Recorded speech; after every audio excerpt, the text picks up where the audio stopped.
And what is going on, everybody? Episode 77, right? 7-7 of We Are Family.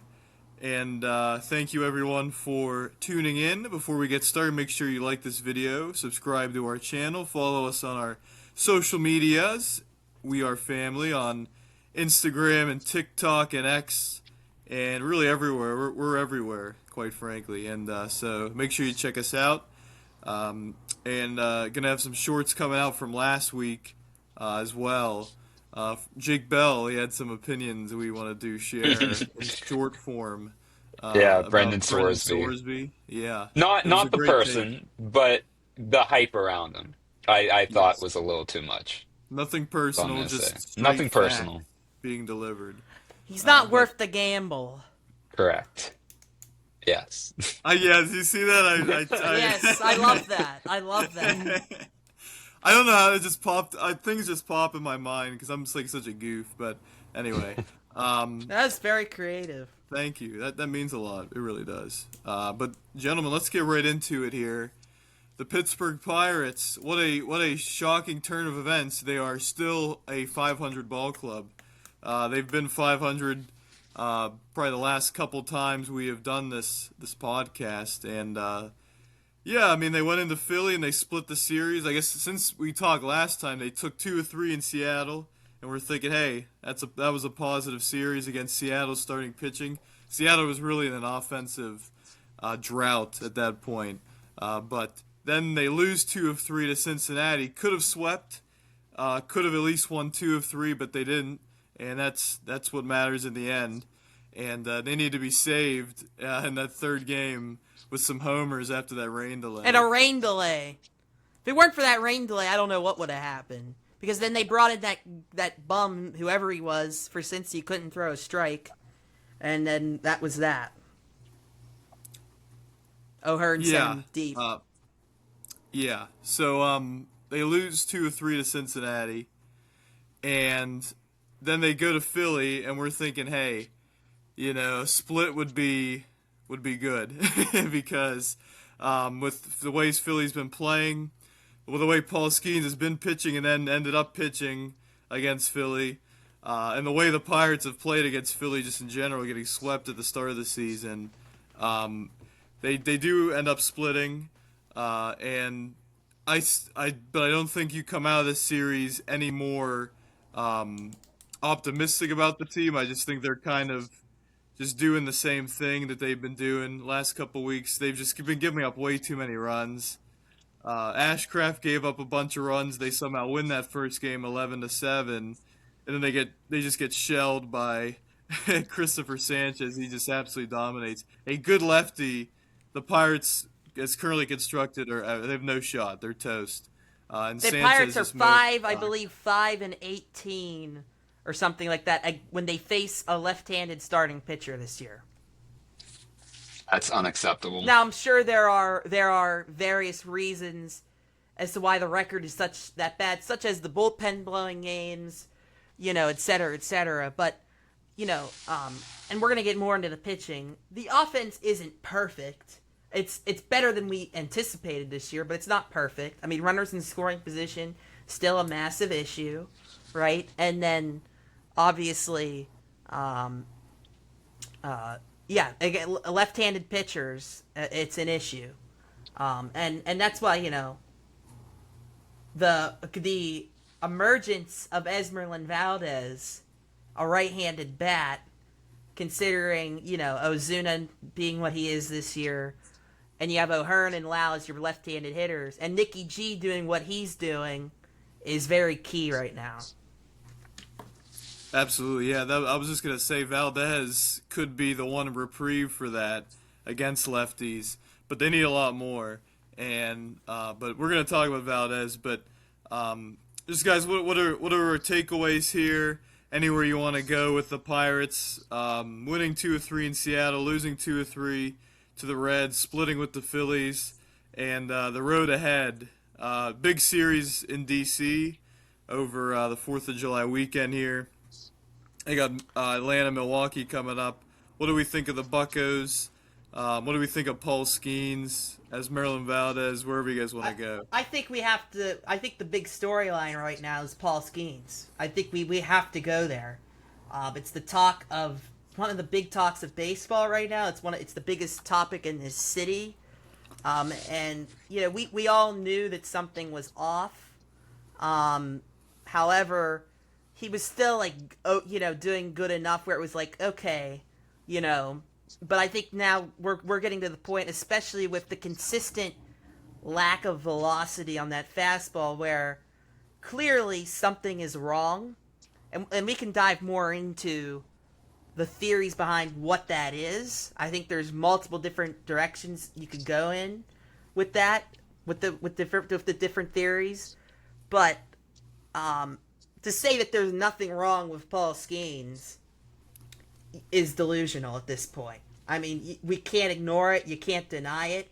Now, he does have the worst defense behind him in baseball. There's a specific, ERA stat that, it takes out the defense. It's every pitcher's ERA if you take the defense out from it. And he would, by far, benefit the most if they took the defense away, right? But, he's the one who can't command his pitches, lack of velocity, lack of efficiency, right? All the different things that are leading to this sort of slump of his. And we have to be honest, if Paul Skenes, I'm not saying he has to be Cy Young Paul Skenes, but if he's not at least close to that, you can pretty much kiss the season goodbye, because the rest of this rotation, there's a lot of moving parts, missing pieces. Keller has been not great this year. Jared Jones is slowly working his way back. Bubba Chandler is still learning. He's certainly been better the last month, but he's still learning, improving. Right? You need Paul Skenes, and Braxton Ashcraft is the only one who's exceeded expectations, and the entire pitching staff, including the bullpen, honestly. So, you need. Well, okay, that's true. Evan Sis. And Soto for a little while until recently, but he had a good outing today. This Thursday afternoon game. It was hot in Philadelphia. It's really hot out there. 104 I saw. Yeah, really that's hot out insane. there. Good to come away with a win there. But Jake Bell, I think you have some interesting thoughts. I want to give you, Jake Bell always a has little interesting softball thoughts. here, a little pitch for you All to right. hit out of the park here with Paul Skenes. Well, I'll keep you guys anticipate, so I'll go over the more logical reasons first, and then I'll go with, the I don't gut think there's feeling. anything that's illogical at this point. I mean, Yeah, that's true. But this first guy I will was say, invincible yeah. until May 14th. I mean, first, I don't know if it's the right decision now.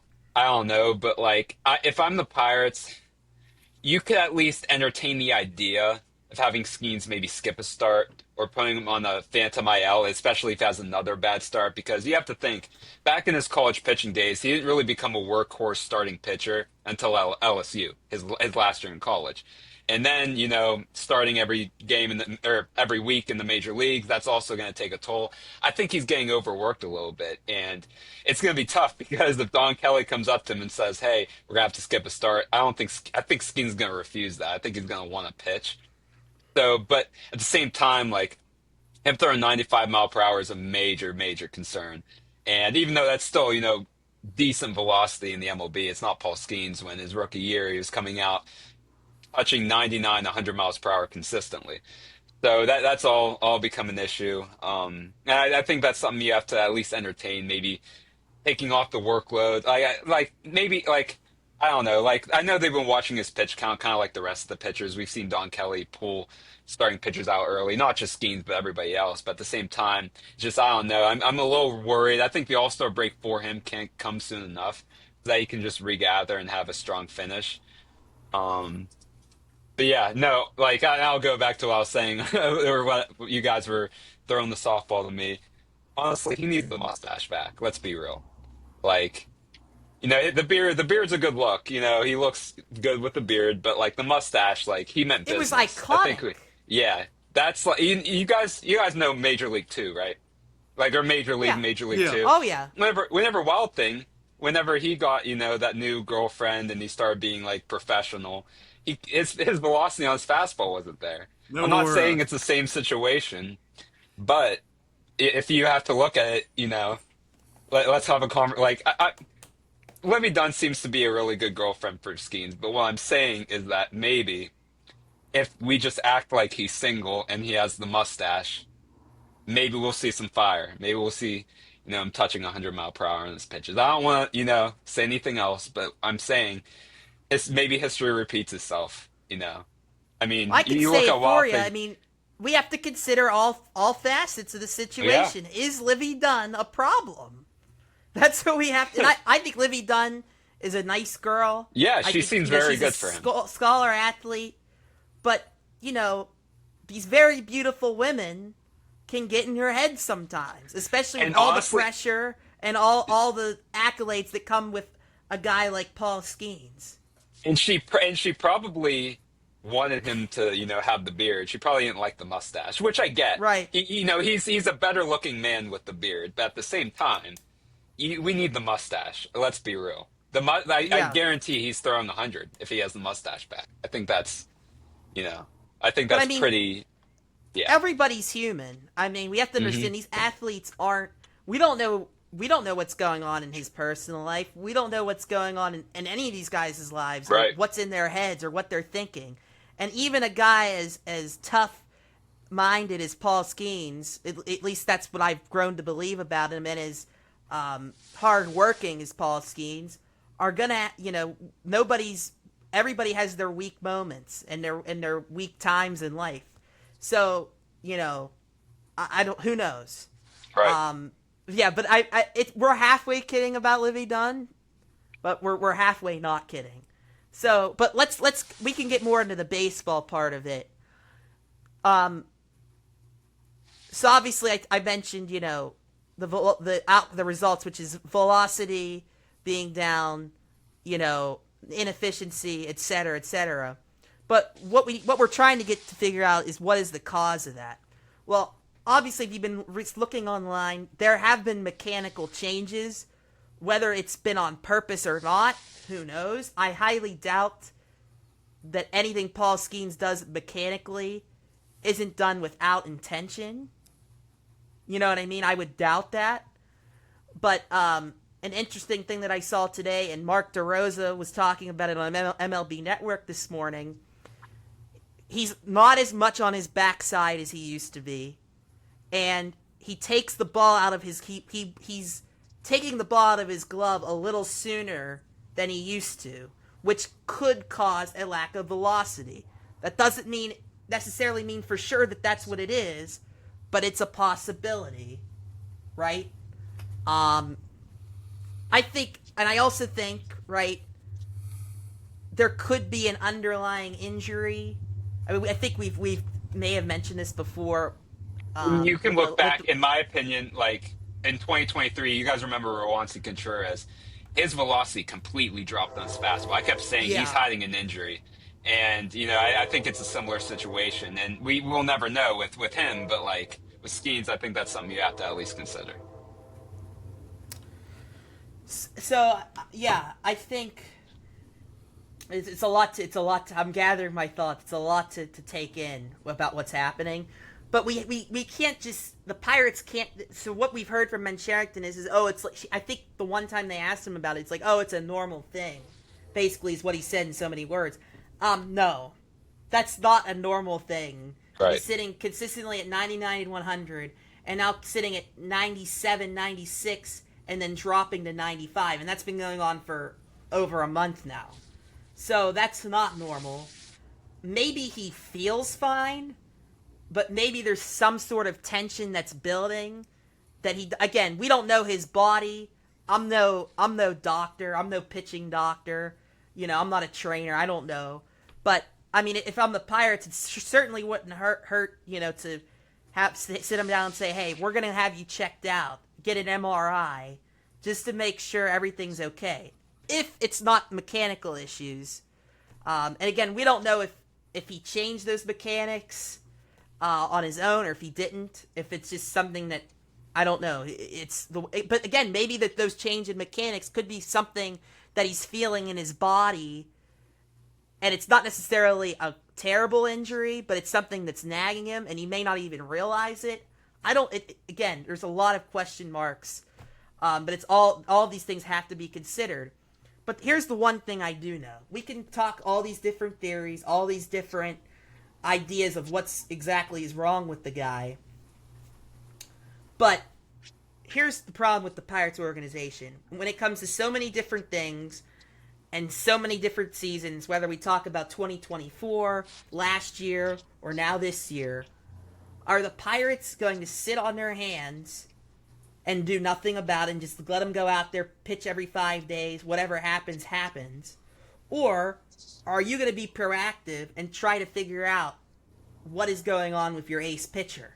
Because your season depends on it. It brings me to the question, is winning the priority? And if winning is the priority, you will find a way to help Paul Skenes get through this.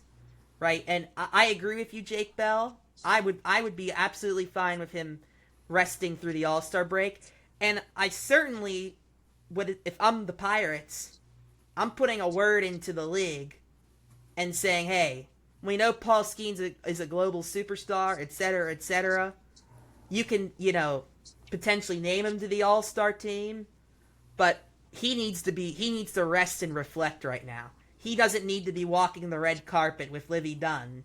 And the worst thing that I would want is for him to be pitching in the All-Star game. You can walk the red carpet. Well, whatever. I'm just saying. It's a bit hard. I'm using that as a anyway.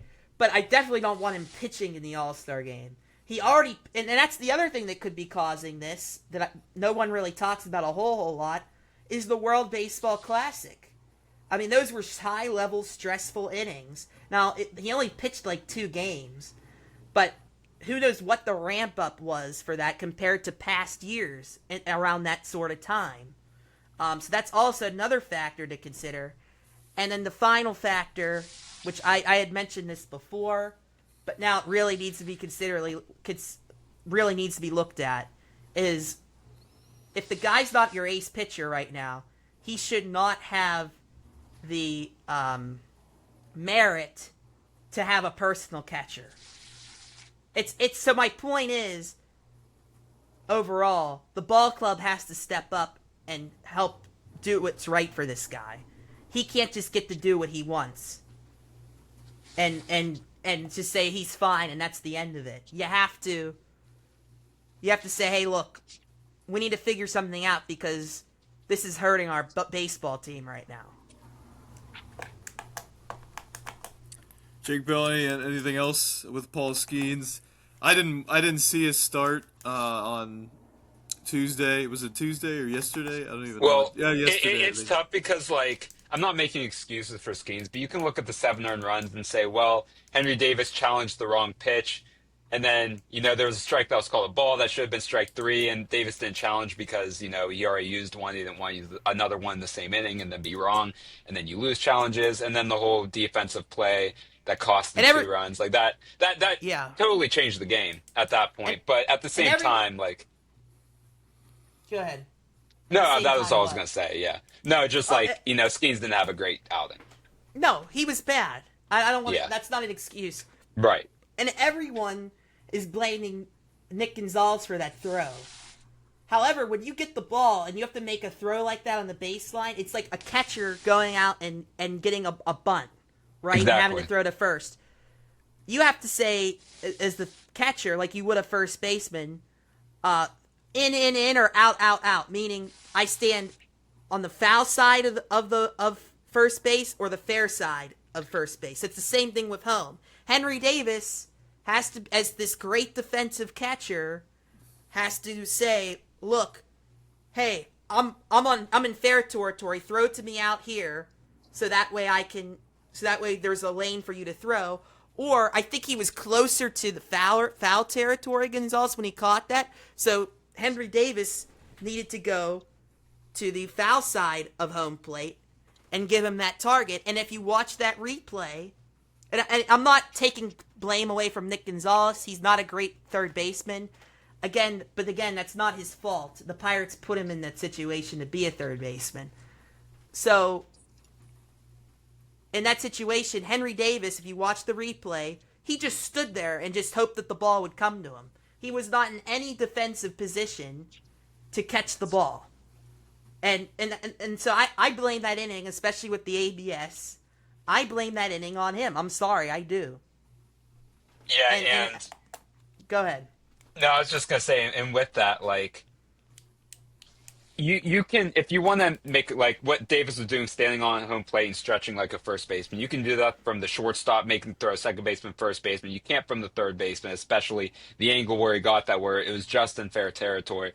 And maybe Gonzales could have taken a slide step to his left and make that throw, but at the same time, who knows if he would have been out or not? If you never know with that extra second how long that's going to take for him to make that throw to home plate. Maybe the runner's safe. Gonzales probably felt like he had to make that throw now, and I trust that judgment from him. But you have to make yourself wide in that spot. I mean, if you're a first baseman and you're prepared to take a throw from a bunt or a drop third strike, you're taught to make yourself wide, have, like you mentioned, have your foot on the base, and you're not in a position to stretch. You have to pretty much, right, I don't know be how to explain. square. Like you have to be square, and you can't, because if you have your right foot like you're about to stretch, that gives you no leverage, and it's so much room for error. So at that point, like, Davis should have acted like a first baseman, made himself a bigger target for Gonzales, and that would have been the second out, and then who knows what happens. But at the same time, for Skenes, like, can't throw a hanging curveball to Trey We're having Turner a fan as well, break so. here. Why are you Yeah. bringing she's bringing a fan into the room. It's a little hot. Hoisting the fan. There we go. Hoist the fan. Yeah, that's if the Pirates miss the playoffs, that's what we'll do. We'll hoist the fan. Yeah, Wow. because they cooled off. I'm really fine. I appreciate it. I mean, I'm okay. I'm locked in. We're okay. I appreciate it. Thank you. Yeah, it's always a little warmer in my room than it is in the rest of the house because that's where the sun is on my side of the room. Hey, and I think it's just because you're in the room. That's why. It's just a lot. There's hotter. a lot of heat coming in here, right? I don't think that's. I don't quite think. that's. I don't know. That's. I see how you were saying that now, and I didn't. But okay. Yeah. I appreciate that. I guess. I think that's pretty inaccurate. But at the same time, I have a lot to say and a lot of tension. You know, a lot of animosity and anger. Not anger and animosity, but tension when it comes to the Pittsburgh Pirates. A lot of things to say, a lot of thoughts. Jake Bell, did you finish what you were saying? I forget. Yeah. No, it's all good. Yeah, and so again, like if you're the catcher and you're the best defensive catcher on the team, help your inexperienced third baseman out, right? And then Henry Davis proceeds to hit a homer, and it's like everyone forgets that happened. But the reason we were losing the game was about 70% Henry Davis's fault, at least. Okay? So, and that goes back to I think, and I don't know if this is necessarily a Henry Davis thing. I also think it's a pitching philosophy issue with the Pirates in general. Paul Skenes throws about 6 different pitches, right? And some starts he's using the splinker. Like, what has happened to the splinker? Some starts he's using the splinker, some starts he's not using the splinker. And some pitches, it's just like some starts he uses, some starts he doesn't use. And I guess I get that it's like, hey, someday you have a feel for one pitch better than the other.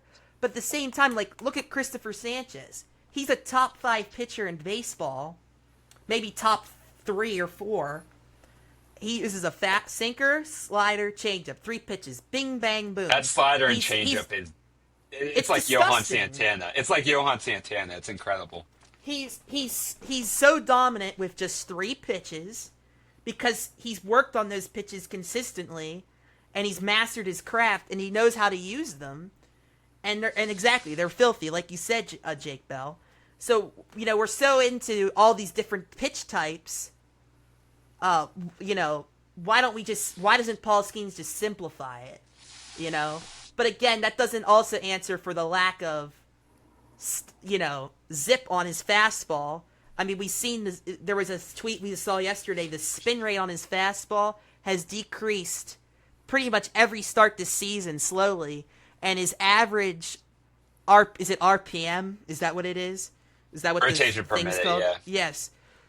It went into the 1900s for the first time this year. It was always like it was originally like 2300, and then it went into the 2200s, 2100s, 2000, and then it's like 19 something.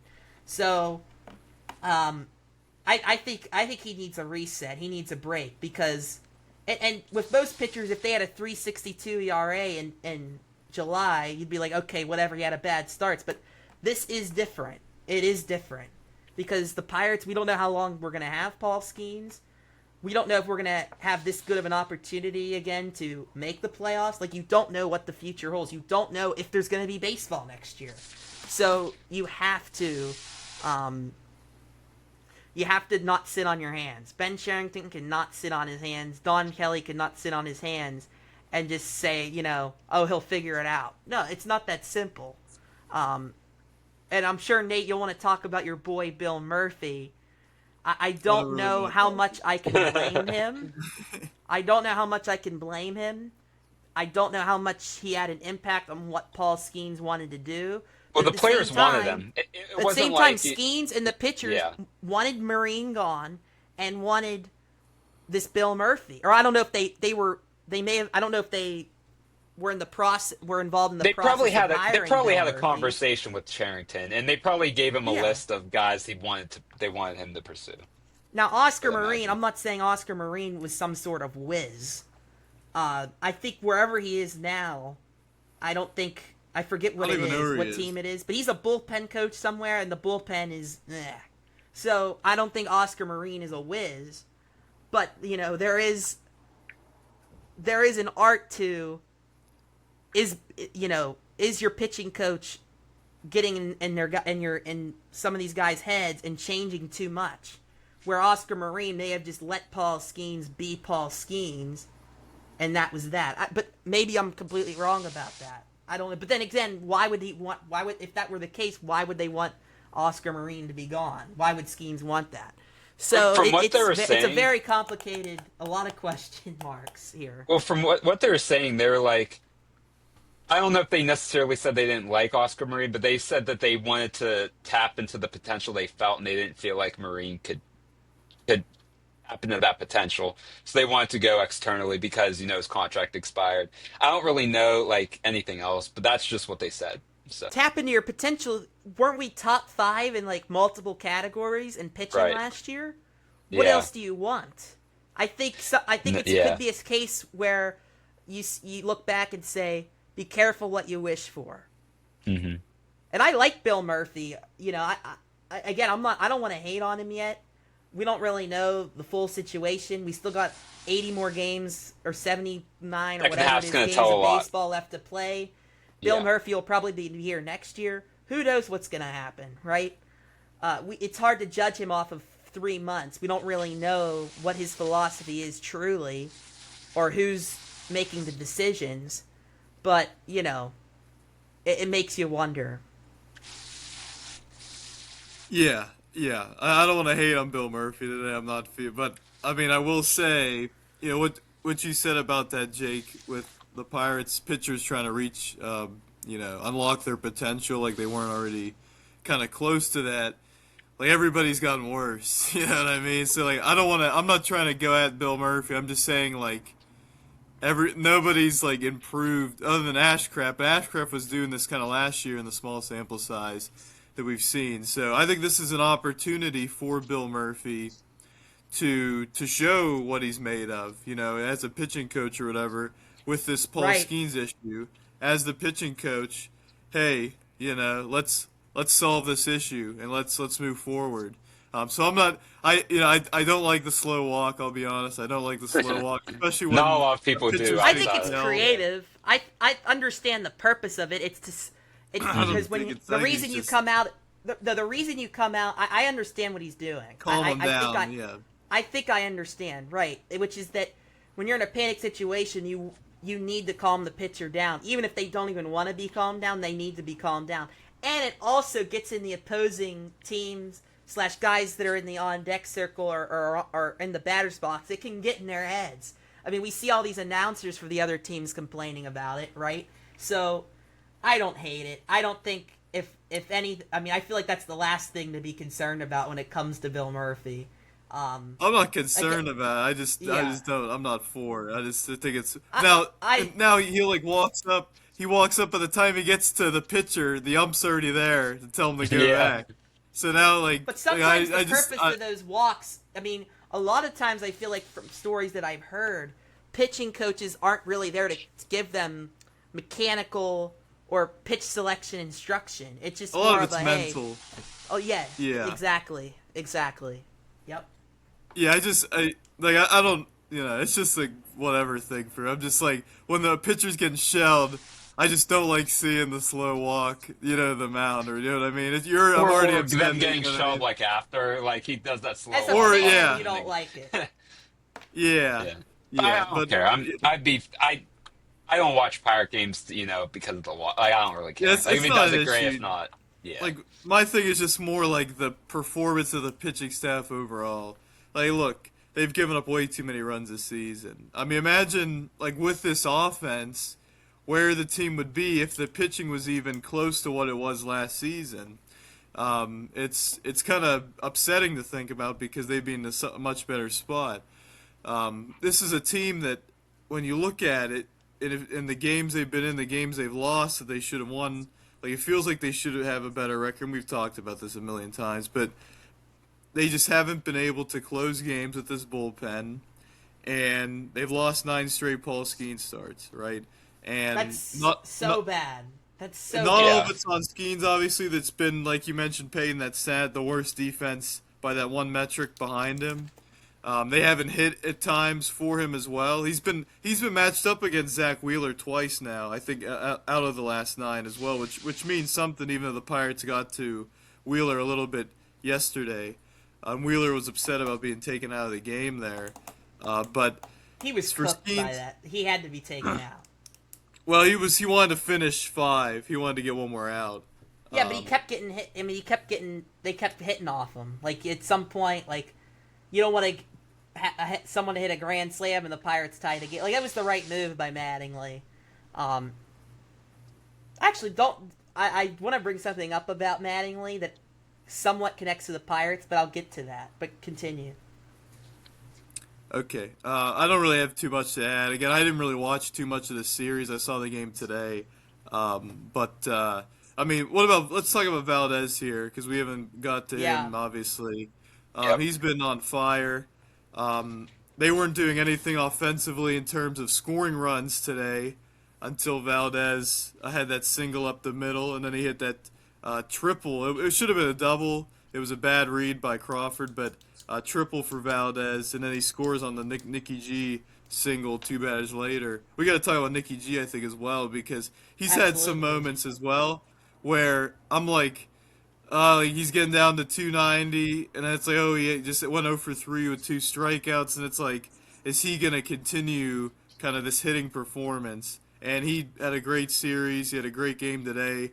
Hit a homer, a couple more hits, and I think he's around like 305 His now. whole body of work this year, I mean, I'm sure I'll have some slumps here and there, but his whole body of work, considering he's not a guy that's gonna, slug a lot.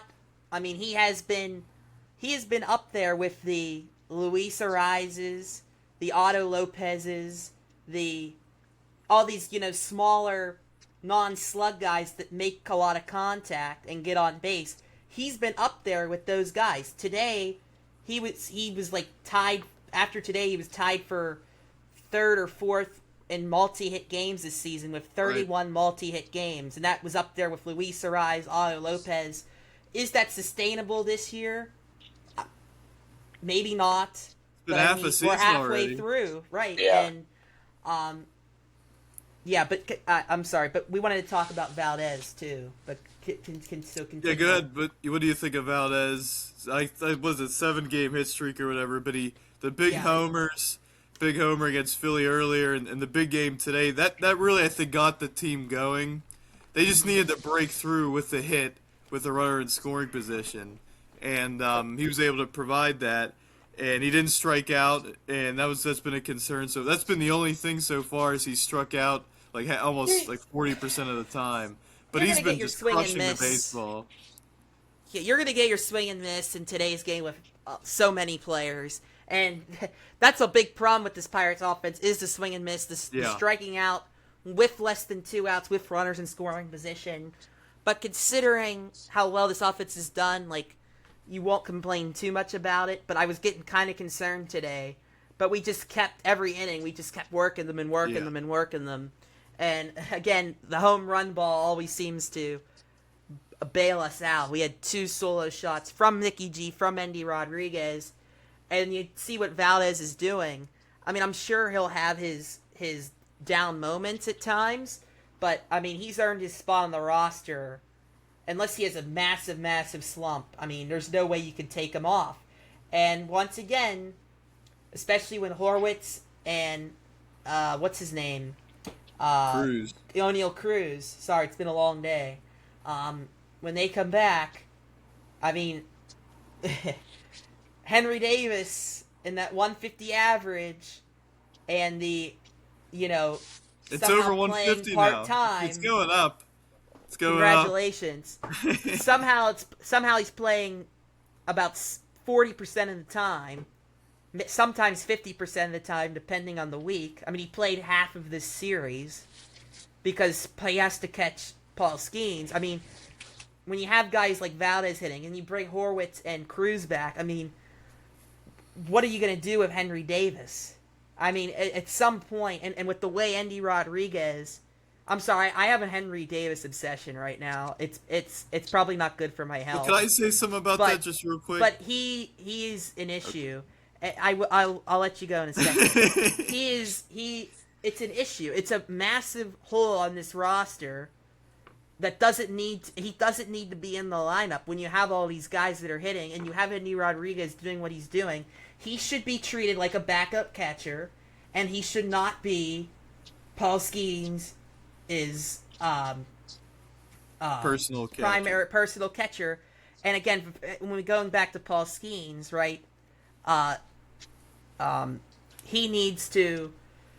he may need a different voice. Sometimes it's a different voice, sometimes it's someone calling the pitches a little differently. Sometimes that can help, but we already kind of went through that. But going back to Valdez, again, he had one of the most impressive swings I've seen. And I said this, when he first got called up, because I didn't really see a lot of him. I didn't watch a lot of his tape, but he has one of the most impressive swings I've seen out of a prospect. And as Jake and I talked about off the air, he really wasn't a top prospect. But he is just impressive. He has that whip in that bat that is just so impressive. He has unbelievable strength and power. I mean, we've seen that with the 460-foot home runs. This guy has a chance to be an all-around, elite hitter. He really has the chance to be that. I don't know necessarily what his ceiling is, but his floor looks pretty darn good right now. Yeah, and the Pirates were talking, Greg Brown and Wainer today were talking about the last time the Pirates had a slugging right-handed hitter, right? And they were going back to Ramos Ramirez and stuff. It has been a while since the Pirates. I'd say Jason Bay, probably, right? Jason Bay. It's been a long time. Yeah. And I think that's putting a little too much on Valdez early on. The league's going to adjust to him, and it'll be interesting to see how he adjusts back. It looks like, at times that outside pitch, which is hard for any right-handed hitter to get to, right? But he struggles a little bit with that. But he has been hitting the ball, that pitch he did at Coors the other way. And he hit the homer against the Reds to right on a pitch on the outside with power. But to answer your question about Henry Davis, Peyton, about what Ben Cherington and the Pirates will do with Henry Davis when Cruz and Horwitz come They back, won't do anything. The answer is nothing. Yeah, the answer is No, nothing. of course they will. I'm just back, saying. they need to have 2 catchers. Yeah, But That's how what how they're gonna- much can you excuse him being in the lineup 50% of the time over Endy Right. Rodriguez, and then Well- and then because of that you have to bench. You know, if you have to put Endy, let's just say they want to keep Endy in the like they did on Tuesday. They wanted Endy in the lineup, but they had to have Henry catch, so they put Endy at first. Okay, then O'Hearn's out of the lineup. Like, these are the kind of things that are going to get more complicated once Horwitz and Cruz return. And you can't send down Valdez. Sure, you can send down Callahan. You know, he's been decent It would be for us. Callahan and Cook, probably. Yeah, but... Yeah, that is true. But, you know, I don't know. It's just... Things just... I don't know. I think you want the you whole want it to situation gets change. on my nerves. You want things to change, but we got our answer as to what will change, if anything, and the answer is nothing when Because they traded Joey Bart. Yeah, nothing. he's going to be the backup catcher. But he's Cruz and not Horwitz treated coming- like a backup. That's my right. problem. Well, yeah, I understand that, and I understand too, like with Skenes and everything, like Henry this Davis thing's at this about to point die. isn't like an all-purpose, just like the difference maker, you know, for Skenes, as it says, Pirate Pain's recording. Okay. Yeah, this thing's dying. Yeah. Sorry. Yeah, I just blocked my. But we're okay. But yeah, I think Henry Davis, I do agree, should be getting backup catcher at bats right now. I mean, there's a 130 plus point difference in batting average between, among other things, between him and Endy right now. Endy But Rodriguez Endy's is slugging. I mean, he's Yeah. slugging. crushing the ball right It's now. unbelievable how good Yeah. he's been. 2 homers against the Phillies and opposite field today, and yeah, and I didn't see the Henry Davis homer. I completely forgot that was even a thing yesterday. I didn't even I Honestly, didn't see any of as that much game as I like yesterday. to apologize for Henry Davis, that one probably wouldn't have been a homer in most ballparks. It was so easy hitting Philly. It kind of just barely went over. He hit like 96 mile per hour off the bat. Well, It would have been a double in the gap, but it probably wouldn't have been a homer in most I stadiums. do think like we have been seeing a little bit of an improvement from Henry Davis hitting. Now that's not saying much because he was hitting 130. He But it hasn't feels like changed he is- anything. He just ran into a few more than usual. Well, we could use That's that. not that's not improvement. Improvement is when you actually make changes to improve. Well, He just because he's improvement in hitting a result. couple more homers usually than he normally would, that doesn't mean anything. He's been hitting some doubles here. I mean, he's been driving the ball the other way a little bit as well, which is My issue with more Henry than- Davis isn't all about Henry Davis. My issue is the fact that he continues to be treated like he's some sort of big shot, and he's not. Well, And you know how I feel about that. You know how Yeah, I I feel was gonna about say. big shots. I think it's a bit of a stretch. He's been treating. I mean, but he is. I think he is playing too much, a little. But I don't think you can't sacrifice Endy Rodriguez's at bats to Right. catch Henry Davis. You know more. You know what I mean? So in that sense, I agree. And You also, can't I have a sacrifice stat. other people's at bats too But by yeah, moving but Andy There's, I there's don't- a stat too because Greg Brown was talking about it. I think like obviously he wasn't talking about after this game happened, but going into today, Endy Rodriguez every time he caught, the Pirates were 14-8. Now he's 15-8. Yeah. So What a Yeah. surprise. that's also something to consider. Yeah. Yeah. Here's okay. Can I want to bring up I think this is a good time to bring up my stat about the Pirates. Don Mattingly, and it's not about Don Mattingly and the Pirates, but it's about something Don Mattingly did this series that the Pirates haven't done in the Ben Cherington era. I was shocked. I mean, I figured it had been years, but I didn't think it was this long. Which is the fact. Okay, Don Mattingly in this series, he had the same lineup 3 days in a row. JT Realmuto, by the way, it's an improbable concept nowadays for a catcher to catch 3 days in a row, but JT Realmuto caught 3 days in a row, or at least to the Pirates, it's an impossible concept for a catcher to catch 3 days in a row. But the point being is, he had the same lineup 3 days in a row, and when you have the amount of offense the Pirates have when it comes to run production, and you get Horwitz and you get Cruz back, Don Kelly should set a certain lineup and have that lineup consistently for about 5 out of 7 days a week, or 4 out of 7 days. Like if you have 7 games, in a week, about 5 out of 7, 4 out of 7 times he should have the same exact lineup, right? And sometimes in a row, like Don Mattingly did here, right? So going back to Don Mattingly, he had the Pirates, or excuse me, he had the same lineup for the Phillies 3 days in a row. The last time the Pirates had the same lineup for 3 games in a row, 2019. Wow. Ben Cherington. Now, I don't know if this is official. This is something I heard today from someone, and I don't know like where this information came from, but this is what I heard from a pretty good source. So, in the Ben Cherington era, the Pirates have never had a lineup the same for 3 games in a row. Never. That's hard to believe. It's astonishing. And I get because he went into the Pirates and we all knew they were going to rebuild, tear it down. So Right. it makes sense early on, but the last It's couple 7 years, years. it really doesn't. Yeah. Like once 2023, 2024 hit, you probably should have seen more consistency. But now you have have the lineup, you have the offense to construct a lineup that basically 1 through 8, 1 through 9 on most nights, if you construct it the right way and don't appease certain players to get playing time, Henry Davis, that you're gonna succeed, right? And there's different ways you can make that lineup. There's ways we can debate it with Don Kelly, but I think if you're a true playoff team, you're gonna have a consistent lineup most nights. And that's what the Phillies are doing. That just seems to me like that simple old school baseball. And the Pirates have never seemed to have, buy into any of that. But I think now would be the time once Horwitz and Cruz come back.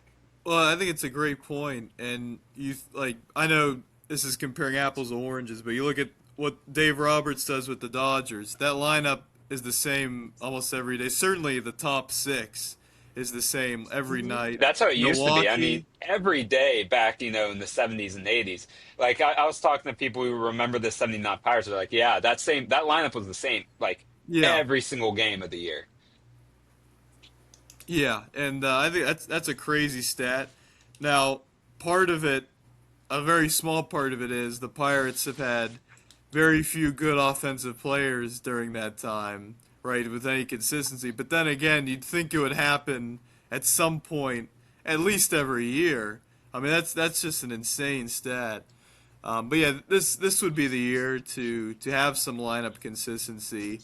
It has been. Well, I do want to ask you guys this, because this has been. I don't necessarily hate it, or I don't really have any opinion of this. But what do you guys think of Nick Gonzales being the cleanup hitter a lot of times for this team?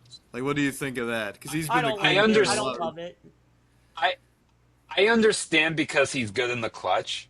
Yes. But at the same time, you can still put him down in the lineup. He can still have RBI opportunities. Absolutely. Just because of how deep this lineup can be. I agree with you 100%, Jake. Yeah, but look, going back to Valdez, I think this is another impressive thing for a young rookie, for something that he's shown as a young rookie. Don Kelly moved him up in the lineup. He's been the cleanup hitter the last couple of games here. He was It up hasn't second one affected game. him at Yeah. all. He's literally been a cleanup. Like today, he cleaned up the mess on the bases for the Pirates. Yeah. The mess that they often left out there, he cleaned it up for them. And and he has the power of a legit cleanup hitter. And then when you have guys to me, Lau makes more sense as a cleanup hitter, especially with the way he strikes out. They should move And Reynolds let's up be honest second and about have Lau at third. He had Yeah. a good game today. Got 2 hits off 2 lefties. I mean, you know how The he's other struggling way. against lefties, but he's been hitting 200 over the last month. But no one's complained about it, and nor should they necessarily, because of how good this offense has been. But no one's complained about it because he's hit 7 homers over the last month. So, and he's had some big homers and some big moments for the Pirates. Although I feel like he leads the team in homers, but in probably more games than not that he's homered, we tend to lose. We find a way to lose somehow. Usually because of the pitching. So, but yeah, I think Nick Gonzales is a fine, 6-7 hole hitter. And I think, occasionally he can lead off. And what's crazy, again, we know Nick Gonzales has always been, for a guy who's supposed to make a lot of contact and not necessarily be a high slugging guy, he tends to swing and miss a lot. And well, not necessarily swing and miss. I wouldn't say swing and miss, but he tends to chase and swing a lot. Yeah. And he gets as behind selective, the count early a lot. But yeah. I believe his on base is around 360 this year, so he must be walking more. I don't know. He's only walked like 20 times. I mean, Yeah. I don't know. But Like when you're hitting 300, well, let me double check that. Yeah, I was just bringing it up because I don't we haven't talked about the lineup construction too much in general because it's been a great offense relative to what we've seen. But with there the is Pirates no real season. construction of the Yeah, lineup. but there is no. And that's my Yeah, but point.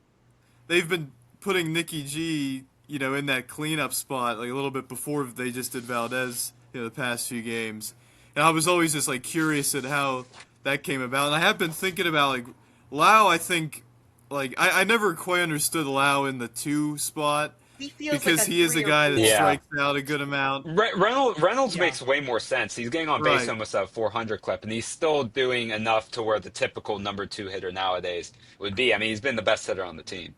I think Outside of the Philly series, of course. I think when Cruz comes back, and obviously Griffin, is a kind of a good leadoff kind of hitter, but I loved Horwitz out of the leadoff spot, and I think when Cruz comes back, that's an opportunity to get him back in a cleanup or fifth, batting fifth kind of situation against righties, obviously. And then there's a ton of flexibility with the Connor Griffin as a righty, Spencer Horwitz as a lefty, more righty-lefty balance, although this team's never going to be particularly strong against lefties currently constructed. But anything else, guys, about the Pirates here before we get to MLB? Real quick, I kind of want to talk about Valdez.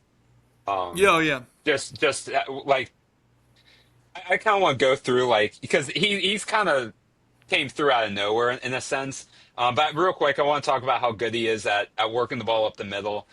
He really lets the ball get deep into the at bat and just the ability to square it up and go up the middle a ton. I mean, it's crucial. It avoids double plays. I know that's he hit into a double play today, but either way, it's unless they're playing a shift, he's going to avoid a lot of double plays. You go through the middle, you're going to have a ton of success.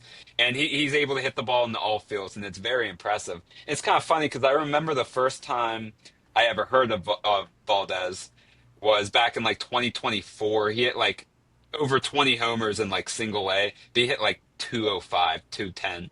So I'm like, okay, he's just, Mason Martin or whatever, those type of guys. And then the year after in 2025, he hit the same amount of homers, but he hit 280 some. Was walking more. I'm like, okay, maybe they have something. And then the fall of 2025, after the MLB season, he was in the fall league. He He hit 350, hit a ton of homers, walked more than he struck out. He dominated so much that the Pirates had to put him on the 40 man at that point because they felt like they were going to lose him in the Rule 5 because of how much he dominated. And that then fall obviously league is he had that 19 games. I'm looking at his stats. That Yeah. fall league isn't that long, but he did a No. lot. 8 homers, 27 Yeah. RBIs, 368. Yeah. Wow. I mean, it was there's a lot of fall MLB players that would struggle in the fall, and you're like, whatever. But Valdez absolutely dominates. They had to put him on the 40 man, and then he has a good AAA. Hasn't had many AA at bats or AAA at bats. They call him up. It is so impressive. I mean, and it makes sense because he improved drastically from 2024 to 2025, completely. A completely different player. And it's really cool to see him get this opportunity. Again, 2 years ago, he was struggling to hit his weight. And now, it's just, he's on a whole nother level. And you kind of compare him and Password Garcia just because they're both outfielders, in AAA, about to be in the MLB. But you look at Valdez's approach at the plate, it is not even close. And I think even though he's technically the lesser prospect out of the two, I mean he's much better than Garcia at the plate. Maybe Garcia has a better stealing as a defensive outfielder. I don't really know. I don't really care. But like it's just impressive to see. So Yeah, I mean Garcia was the guy we thought that would come up and make an impact. yeah, Just because, especially that's because what like Sherrington, no one thought Valdez. Everyone thought, oh, right? Garcia will get called up if there's an injury or whatever. And Cherington, I mean, that was one of his, more notable moves this off. I mean, I wouldn't say I don't know if it was a top 3 notable move, but it was a notable move, right? Especially trading. Who did we trade for him? I'm drawing a blank. Oviedo, who only Yes. pitched one game and he's hurt. And He's now been hurt I mean, since. it's unfortunate. I feel bad. I Yeah. mean, we always liked him, but yeah. I mean, as far as the Arizona fall, I did hear in passing recently that like the pitching in that like is kind of a joke, but besides the point, Right. like if you dominate like that, like that did put him on the map. And I'm looking at Justinson's numbers in AAA. Obviously, he had the injury. He's hit it. He had in 39 games in AAA, 5 homers, 18 RBIs.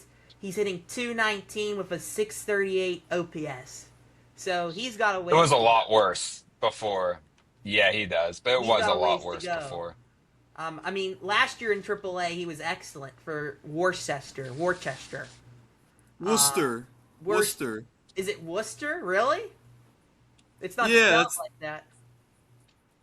A No, that's like a Boston. That's a Massachusetts. Worcester. Yeah. You wanna go down by the water? You ever in heard- Worcester? Anyway, I've been to Boston, but I don't know. Anyway, but yeah, Valdez, keep riding them until keep riding them, and I think you just got to keep giving him his at bats. I mean, even when he struggles, like when he does struggle, like don't just leave him on the bench and let him lose his confidence. Just keep playing him because I really do think there's something special. And Jake, I totally agree with you about him hitting up the middle, but I mean the approach, even though he has a big swing and he takes a big hard swing and he, it looks like he's swinging out of his shoes. Like he still hits to all fields. He's not at all a pull hitter. Like to me, he's not a guy you would ever put the shift on. I mean, the power to all sides of the field and the approach to hit to all sides of the field is very impressive for, what is he, like 23, 24? Or is he older than that? I don't He know. might How be old younger, is he? maybe. 22. I think he's He's not 22. Yeah, Yeah. I was gonna say I think he was younger. Impressive. Yeah. One question I have for you guys. I want you to really think about this.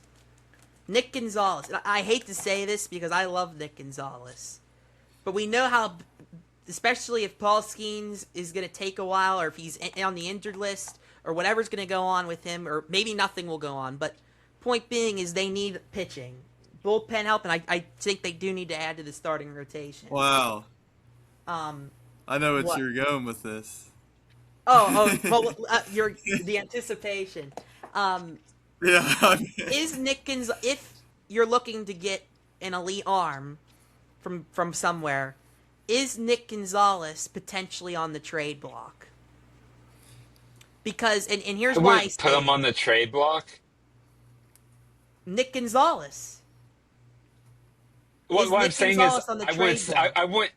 I wouldn't tell everybody, oh, he's, we're gonna trade him. No, that's not what I'm If- I'm just saying, like, I you would consider I would giving him up? entertain the idea.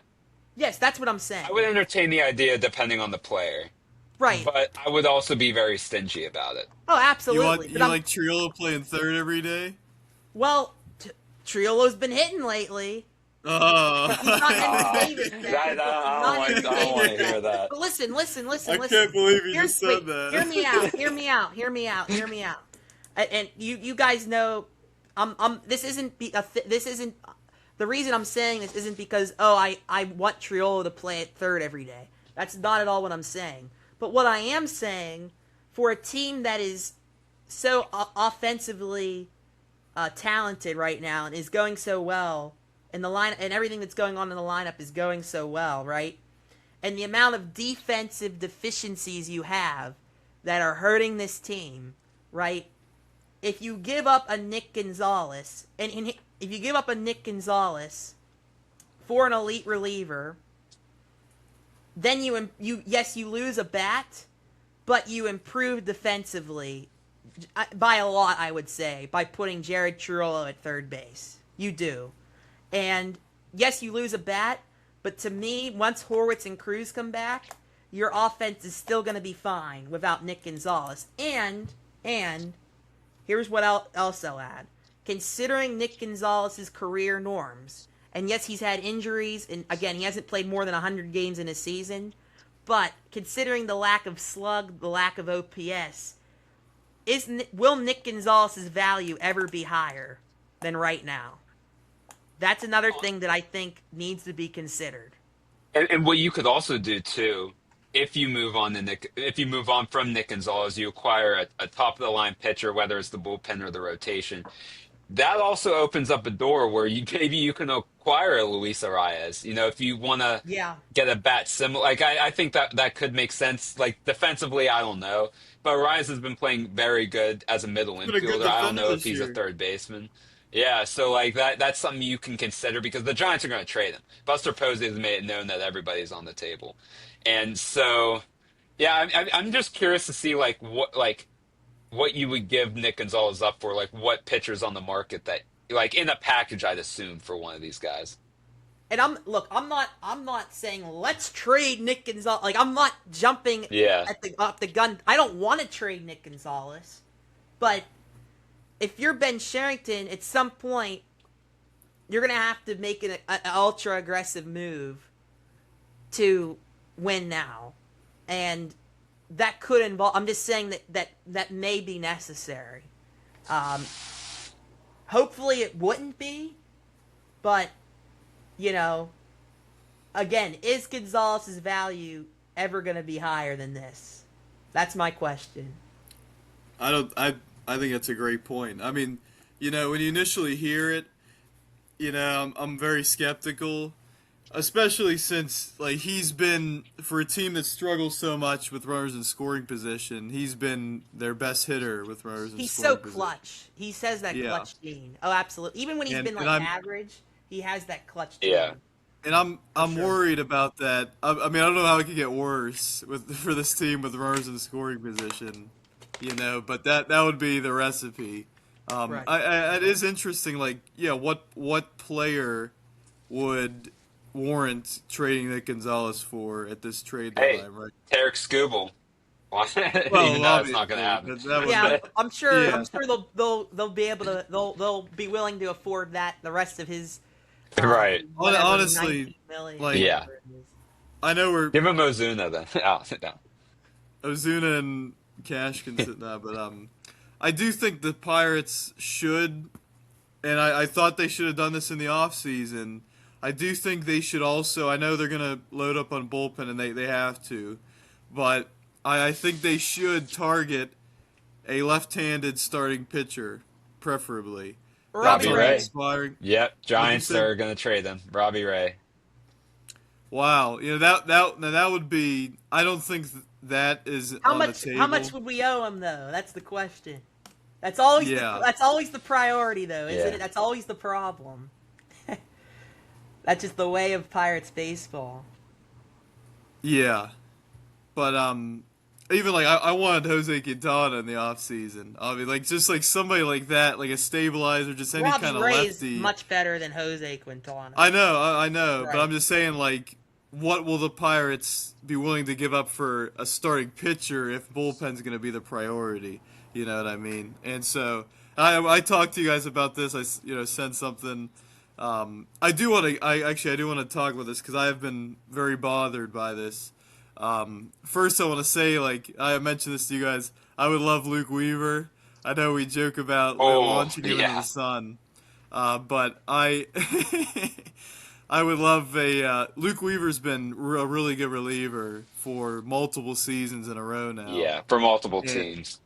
For a dysfunctional New York Yeah. Mets team and a Yankees team where the pressure's always ratcheted up. He's just been so good recently, and him and like we talk about Senzatella, but somebody of that nature, like I would be okay with. But like the headliner, like I would put Luke Weaver in the ninth inning because what other options would you have? Obviously, especially if Aroldis Chapman isn't an option with how many lefties the Pirates have already. And I think a lot of teams are the asking price for Chapman's gonna be really high because I think he has an option for next season where he could have multiple years of control as well. Interesting. But I want to talk about Cherington. I want to rail against Cherington and rant against him because We've done that a it's lot nothing over the new. years. It's about this bullpen. It's about the lack of urgency. And Peyton, what'd you say? I just said we've been doing that a lot over the years. Now. Sorry, my Wi-Fi's a joke. I'm sorry. It's Anyway, yeah, but it's just like you were talking about, like with Paul Skenes, Peyton, about there needs to be some urgency in attacking whatever's going on here to find a solution. But it's just like there's the most glaring issue even before Paul Skenes was this bullpen, and I was listening to the radio and they're like, Ben Cherington now. Pony was saying this. Ben Cherington, they're focused on the draft now. Like they're not looking at the trade market for relievers and everything. You should be focused on both. And I don't know. Bro. You get paid for. I know, but you can multitask. But I remember Cherington in years past. Like they would ask him about the deadline, and he'd be like, "We're focused on the draft right now." So like I don't know, like I don't know how much. What a joke. Like I don't know how much has changed. I don't know how much that's like real. And Jake Bell's going to talk about the draft actually coming up, but. I just wish there would be some urgency because August 3rd, the deadline's even almost a week later now than it normally is, and it's less than 2 months that you would have these relievers. Like I would be on the phone a month and a half ago, and we've talked about this so much. Like, I'm just so frustrated at the inactivity here. I know a lot of teams probably aren't, there's a lot of teams in limbo right now, but if you just start offering up. There has to be some more urgency from him, not only behind the scenes, but in public. Like, when you say stuff like, oh, there's just been some bad luck with this bullpen. Like, that is the worst thing I've ever heard in my life. This is a terrible bullpen, luck aside. And for you to, for that to be how you're thinking, or at least how you're saying how you're thinking, is an absolute disgrace. And it shows why this team is where it's been for 7 years under Ben Cherington. That cannot be the mindset when all of us are seeing this bullpen. Was Gregory Soto's home run given up to Suarez, was that bad luck, Ben Cherington? I mean, we could go down the list of not bad luck instances where this bullpen has blown games, has put close games away for the Pirates. And this guy talking about bad luck and just showing no urgency with his bullpen in a year where if there was any other organization, even the Angels just fired Perry Manassian. I mean, but Ben Cherington apparently has a lifetime contract for winning 71 games a season. So that's all I have to say right now. That's my rant for the day. I was so pissed when I heard that. Oh, it's just bad luck with this bullpen. A lot of it's just bad luck with this bullpen. His whole bullpen, you can list through the names. Johan Ramirez, DFA'd 50 billion times.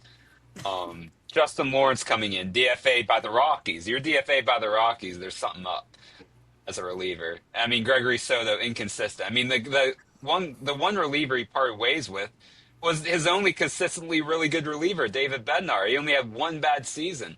And I kept saying at the trade deadline, I'm like, if you trade any reliever, it has to be Santana because who knows if he's going to be sustainable. Yeah. And I think he's looked better, but I think I think it doesn't take a crystal ball to make a realization that David Bednar is going to have more consistency in the pen than Dennis Santana moving forward. And I mean, that's what we're seeing right now. And I think Bednar would be even better with the Pirates because it's less stressful than playing in the Bronx, having to close out games with 100,000 fans out there about to rip your head off if you give up any sort of base runners. So, I love what you said, Nate. I do think there is an overreaction from the fan base in terms of making. I think it is harder to make trades. I agree. Than people were complaining about this a month ago. But once we get into the middle of July, and we see a couple teams making a few minor deals, and the Pirates continue to blow games, then I think, like, if we're sitting there at the end of July, and the Pirates haven't done a thing, then, I think what you're saying and more is an issue. And when you say things like, it's been bad luck, that sounds like a guy who feels like he has his job secure. Right. Like, he can just blame it on bad luck because he knows that he's going to get another shot at luck next year and the year after that. Now, so we don't know the deals of Ben Cherington's contract with the Pirates. I think this is his last year of his contract. It's a lifetime. It's as long as he wants to be here. But, like, I heard rumors that, like, he had I heard rumors last year that he had one more year on his contract, meaning it always feels like it's one more year. It always feels like there's still another year left. 3 years from now, it's going to be one more year. But look, I'll say this, and I said this off the air before we started. The Pirates in 2024 were around 500 at this time. Actually, maybe a couple games under, and then they swept the White Sox, who ended up being the worst team in the modern era. They swept the White Sox to get to 500 at the All-Star break. Now, considering the last 3 series the Pirates play at the All-Star break, if they finished a game under 500, or hopefully a game over 500, you would be happy with that, right? However, there's no denying that despite the metrics of this 2026 team, they are in the same spot. They would be in the same spot as the 2024 team at this time. And what was the complaint in 2024? Everyone was saying, "Come on, Cherington, just get some bats, and we can do it. We can do it, right?" Now it's the same mantra, except we just need a couple relievers, and then everything will be fine. Everything's gonna be okay, and we'll go on a run. And the reality is, when you have a GM like Cherington who has a poor track record like he does, it's hard to just sit there and say, we're going to get a few relievers. As a fan, it's hard to sit there and say, we're going to get a few relievers and everything's going to be okay. Now, if the Pirates were around 6 or 7 games over 500, or 8 games or 9 games over 500, I'd feel a lot better about things, even if Cherington didn't have a great deadline. But the fact of the matter is, this is where you're at right now. And it is harder, to be fair, it is harder to require offense at the deadline than it is relief pitching.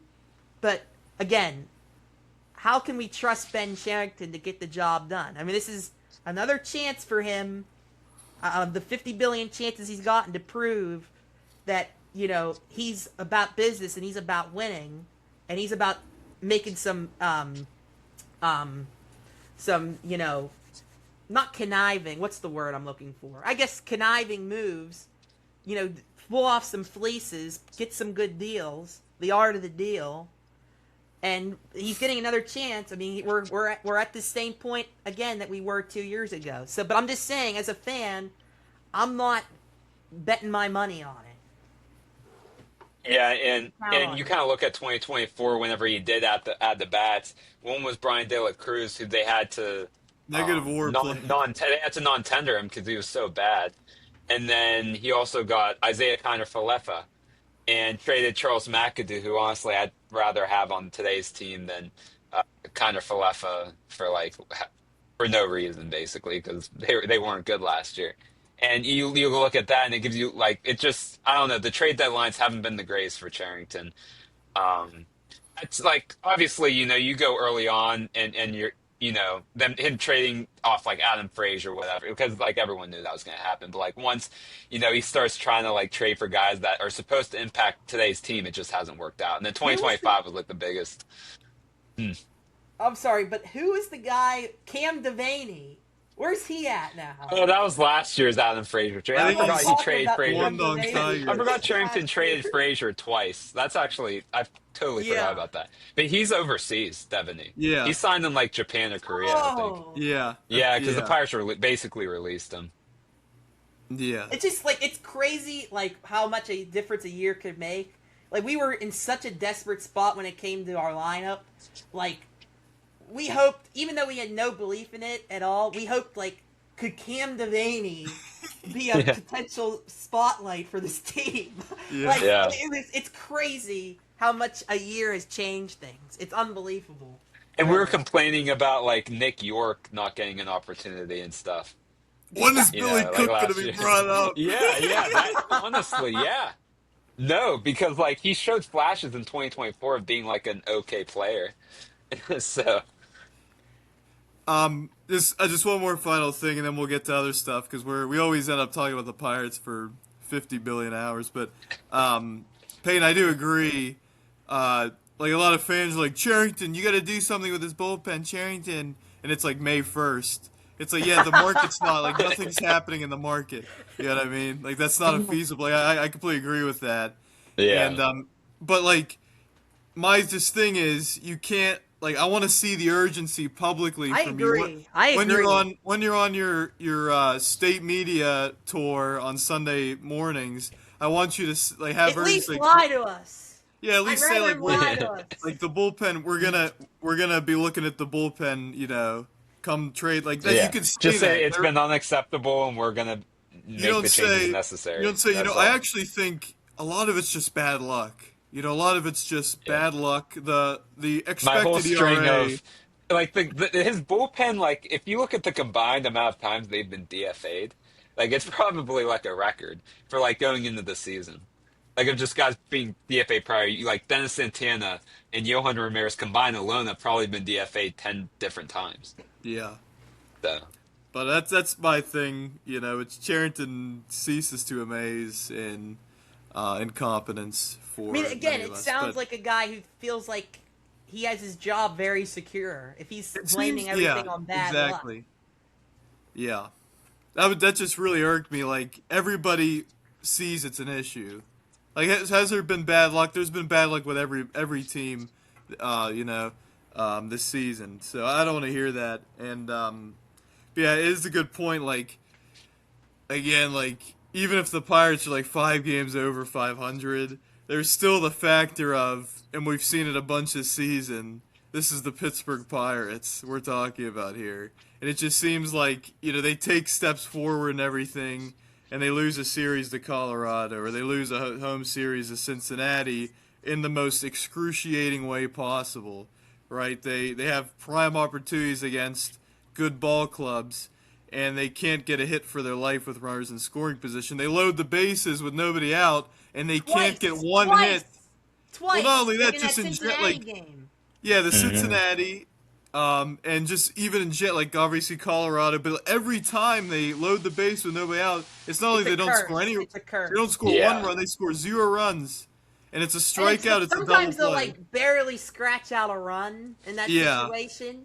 It's like okay, we're like, come on, you got. And I'm like, more than that. woo, yes, we got to run with the bases loaded, nobody out. You take anything at that point, but anything else with the Buccos before we got to talk a little bit about what we're seeing in the MLB so far. Yeah. We want to move to that. Yeah, I think Yeah. it's yeah. All right, where do you guys want to? I want to talk about the Yankees to start because they're nosediving right now. Aaron Judge has been out since the very end of May, and their offense and Trent Grisham. Nobody talks about this. Trent Grisham has been out like 2 Yes. weeks now, and it's If you're affected gonna my hit fantasy without lineup. Judge, you need Trent Grisham. Like Yes, I'm not joking. it's affected. Yeah. Yeah, no, he no, had Trent over 30 Grisham- homers last year. Like Trent Grisham in May, like he's really started cooking, and he walks a ton. Like he gets on base, and Judge drives him in, or Bellinger or whatever. It's just if you look at it, guys, it's not a good lineup without Judge in it. No. And then you don't But have what Grisham in have- it. Stan is never healthy. Yeah, right. And like again, and people are like, should the Yankees trade for Tarek Skubal? And I'm like, the rotation is the last thing they should be targeting right now. They have a really strong rotation. They need bullpen help.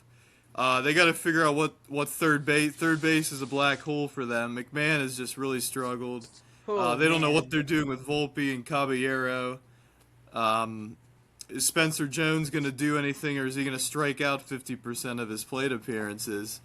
It's just like there's just a lot of issues with the Yankees. So I want to, and Brian Cashman has been nowhere to be found in our conversations and in general, meeting the press. I mean, it really, it's been troubling. It's been kind of frustrating for many Yankee fans as well. So what are we looking at? I guess just the Yankees or wherever you guys want to go with what we're seeing in all of it. The Marlins, anything in MLB this season and right now. Let's go from AL. We'll start in the AL and we'll go to the NL. But yeah, I do want to say about the Yankees. I mean, this has been an issue for them, I feel like, for years, where the bottom half of their order is just a disgrace, and Judge literally has no help at all.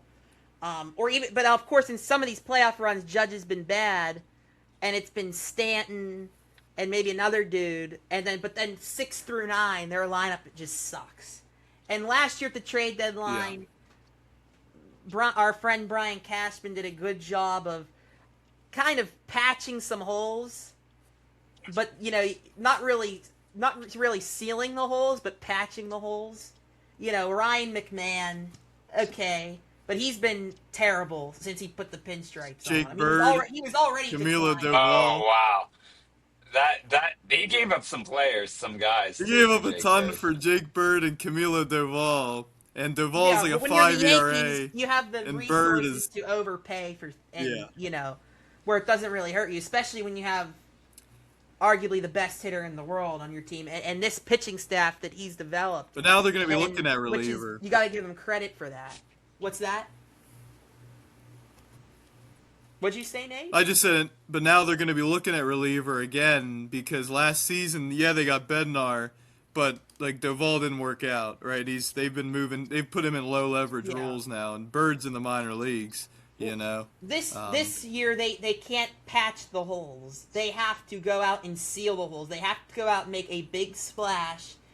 Like last year, are the Yankees going to get Suarez? They missed out on Suarez. They missed out on a bunch of different bats that could have helped them, and they need that, especially with Judge being hurt. Like, they need to go out and get bats, and specifically in their infield. I mean, their infield is, and especially catcher, with Jazz Chisholm probably being the disgrace that he is. Paul Goldschmidt has turned back the clock 10 years. Obviously, Ben Rice is fantastic. Austin Wells was an average hitter, and now he's Henry Davis bad. So they have a lot of holes that need to be filled in that infield specifically. Yeah, not much to add. I mean, it's especially with the Rays. Like we thought they were going to fall off at some point, but they've still emerged as the best team in the AL, which is crazy. And the Yankees just have to find a way to bounce back, and it's going to come back to the hitting. And I don't really remember what names offensively are available other than the Giants are saying we're trading everybody. So Not I too only many know right like the now. Giants. Yeah, so like maybe they look into a Matt Chapman potentially because I know he's available.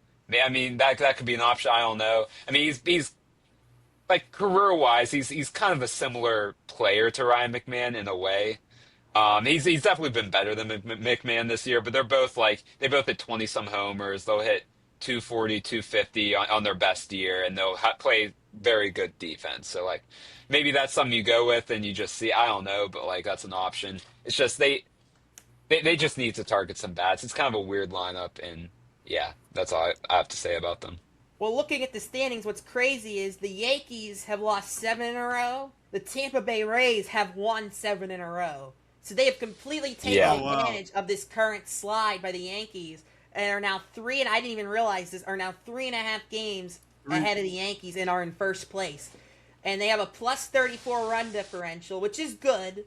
The Yankees have a plus 87 run differential and find themselves 3.5 games back. And that's kind of what I want to talk about. I find it astonishing the amount of teams that have a negative run differential, especially in the AL. I mean, the White Sox, we got to talk about the White Tigers, Sox. I think, have a positive run differential. Yeah. And The they're White one of the Sox worst have a teams. positive run differential. Everyone else in the AL Central has a negative run differential. Cleveland's except the -5 or Tigers. something. The Tigers are plus 11. Cleveland's not -8. That's crazy. Detroit is plus 11. Detroit has been playing better of late, but they just dug themselves such a hole. They just And been cooking the considering the Yankees. Skubal situation, Yeah. this is the year for them to sell and kind of retool. I don't think they need a rebuild. They just need to retool for next year. This is Yeah. a majorly disappointing season for the Tigers. They gotta trade considering Skubal. how bad this division They have is. to, yeah. Because they're not winning the World Series Right. this season, even in the American League. Nope. They're not even going to get close. They might even No. make the playoffs. They And could you have a stay, generational pitcher like for your organization. You get a ton of assets back. I mean, the Yeah. Tigers 2 years ago sold at the deadline and made a miraculous run. I mean, we know they have the talent to do that still. So, I mean, in their lineup, they still got a lot of decent dudes. Their bullpen Dylan has always Dingler, been I mean, pretty he's been good. like the best catcher in the MLB right now. He's Crazy. been Yeah, so Dylan underrated. Dingler's the man. Yeah. Yeah, and Riley Green's doing his thing. Yep. I love Um, Riley Green. I watched him live. He was pretty cool. He acknowledged In us Erie, too. It was right? great. He strikes Yeah, in out Erie. so And, much. and I bro. saw It's so Torkelson hit frustrating. a homer like one of the first weeks he got called up to Double A, like the year after he got drafted. But yeah, I mean, the American League. It's literally the White Sox have the third best run differential. Like who would have ever thought that? Yeah. What the White Sox are doing. It's astonishing what the White Sox are doing, but also how bad the American League is as a whole. It's Will just Venable is astonishing. just a different animal. What's that? He's a Will legend. Venable He's is a different animal. He's a fantastic manager. Like I remember whenever they hired him, I'm like, wow, like, Yeah, they might be cooking here, Padres. and they are. Yeah. but I mean, looking at the AL, I mean going to the AL Central. I mean, even if the White Sox don't win the division, which obviously wouldn't be a surprise considering Cleveland's pedigree, and the White Sox the Fighting youth Derek and Shelton. inexperience, right? Oh. But like you have to say right now that the White Sox are probably well on their way to the playoffs. I mean, they could have an Yeah. ultra collapse because they're a bad team, 'Cause the wild or card they're, is so because low. they're so young and etc. But what's that? Like the last wild cards as it stands is going to go to a team that's like 4 games under 500. So they Yeah, have so much. they Even are. if they don't win the division, like if they're at 500 right now, like 500 is going to get in the playoffs right now in the American League. Yep. I mean, Yeah. it's just astonishing. The Astros, I think, have that last spot, and they're 3 under, unless I'm doing the The math wrong. Astros have been cooking recently. They've been getting back in it. Hunter Brown's healthy again. Jordan is on fire. Altuve they got back. They have no outfield actually. They need to, if they're gonna go all in, they need to address that a little bit. But Tampa actually, If it's I'm funny. Houston, though, like you're old, you need to start rebuilding. I mean, I know they've been playing better lately. I agree. But negative I 40. think they're gonna go for it one more time. Yeah, I think You so have too. you have the best hitter on the planet. Like, and I know he has 2 more years left on his contract, but like, I have to at least listen to Jordan Alvarez offers. I have to. They have to, and I would imagine they trade him in the off season. Like if they don't trade him at the deadline. Probably. Yeah. So I mean, that's like Yeah. if he was a Pirate, I would love my life every single day. I love Jordan Alvarez. I was a big fan of him whenever he got called up. He is just a pure hitter. I Oh, mean, imagine absolutely. him as your DH. I mean, Pirates would be the favorite, or probably the I don't know. They would make the playoffs for sure. Yeah. I mean, we know the A's for a while there was like maybe, but we know they don't have the pitching. They're not gonna Negative do anything. 59 No. run differential. So, to me, like Houston with their veteran pedigree could come in and win that division, but to me, it is going to come down to Texas and Seattle, and the pressure is on Seattle. Like, I mean, let's be honest. And the crazy thing is, I predicted Texas to win the division, but if you would have told me that they were 44 and 43 at this point, I'd say that's kind of a disappointment. And but again, I was correct that Seattle would kind of be average this year, and so far that's been the case. A lot of Well, and good Cal balls Raleigh's played hitting on. 160. Right. Like that's But that was the thing. Like I kind of felt like, and I love Cal Raleigh, but I feel like what he did last year was a bit of an outlier. Yeah, I agree. Oh, well, obviously, and, yeah. Yeah. But they have I been mean- like Rosarena's hit really well this season. He's been like an all-star candidate. Julio in July, he starts getting it going. I think the Mariners, and they're like they went 12 straight games last couple weeks, scoring 3 runs or fewer, and they went like 5-8. Like they still won like several games like in that stretch. But that was the issue for them early last year, and then they added Naylor, they added Suarez, and then that offense came alive. But for me, Texas and Seattle should be teams that are all in. At the Texas deadline, they're looking to add. But like I Rangers, can't tell they you have right that. now I can't tell you outside of the Yankees. Once Judge gets back, and obviously the Rays because of what they've done this year, but the Rays they always They're tend not as serious. are we like really serious about the Rays being? They need to add to their a lineup. contender? Yeah. Well, it's crazy because But they again, traded maybe Jake it's- Mangum. They traded Jake Mangum, and Chandler Simpson's worse than Mangum right now. Yeah, And He's steals like bases out of, 260. and Simpson steals bases way less efficient than Mangum does. Like that's actually crazy. Like I can't Jake believe it. Mangum. in spite of them trading two of their better players, they're 17 games over 500. It's just They it's get better. unbelievable. Like they were not good last year, No. and they're Yeah. better. They're much better somehow this year. And they were at a like -3 run differential a week and a half ago. Like they played Kansas City a bunch, and they've just beat up on the Royals, and now they're And like a plus. it's not whatever. only that, but like the guys that because there was a 3-team trade, the 2 prospects they got from the Astros, they haven't done anything for the Rays. It's not like like usually whenever they do that, the guys they get from these trades do well early on, and stuff like that. I mean, you look at the Archer trade, of course, but like you also look at whenever they flipped Ryan Stanek and then got Nick Anderson, then Nick Anderson becomes one of the better relievers in baseball, like just that type of stuff. But so that hasn't been the case, and they've still been better. Like it's crazy. I mean, but you can say, well, the Rays, are they really for real? Blah blah blah blah blah. Like we know it's a bunch of Moneyball voodoo shit that they somehow come up with to get years like this. But with how the American League looks right now, like maybe this is the year for a Rays type of philosophy to win and represent the AL in the World Series. Because Toronto, where's Toronto? Where are they at? 5 games under 500. -29 run differential of all the star talent they have.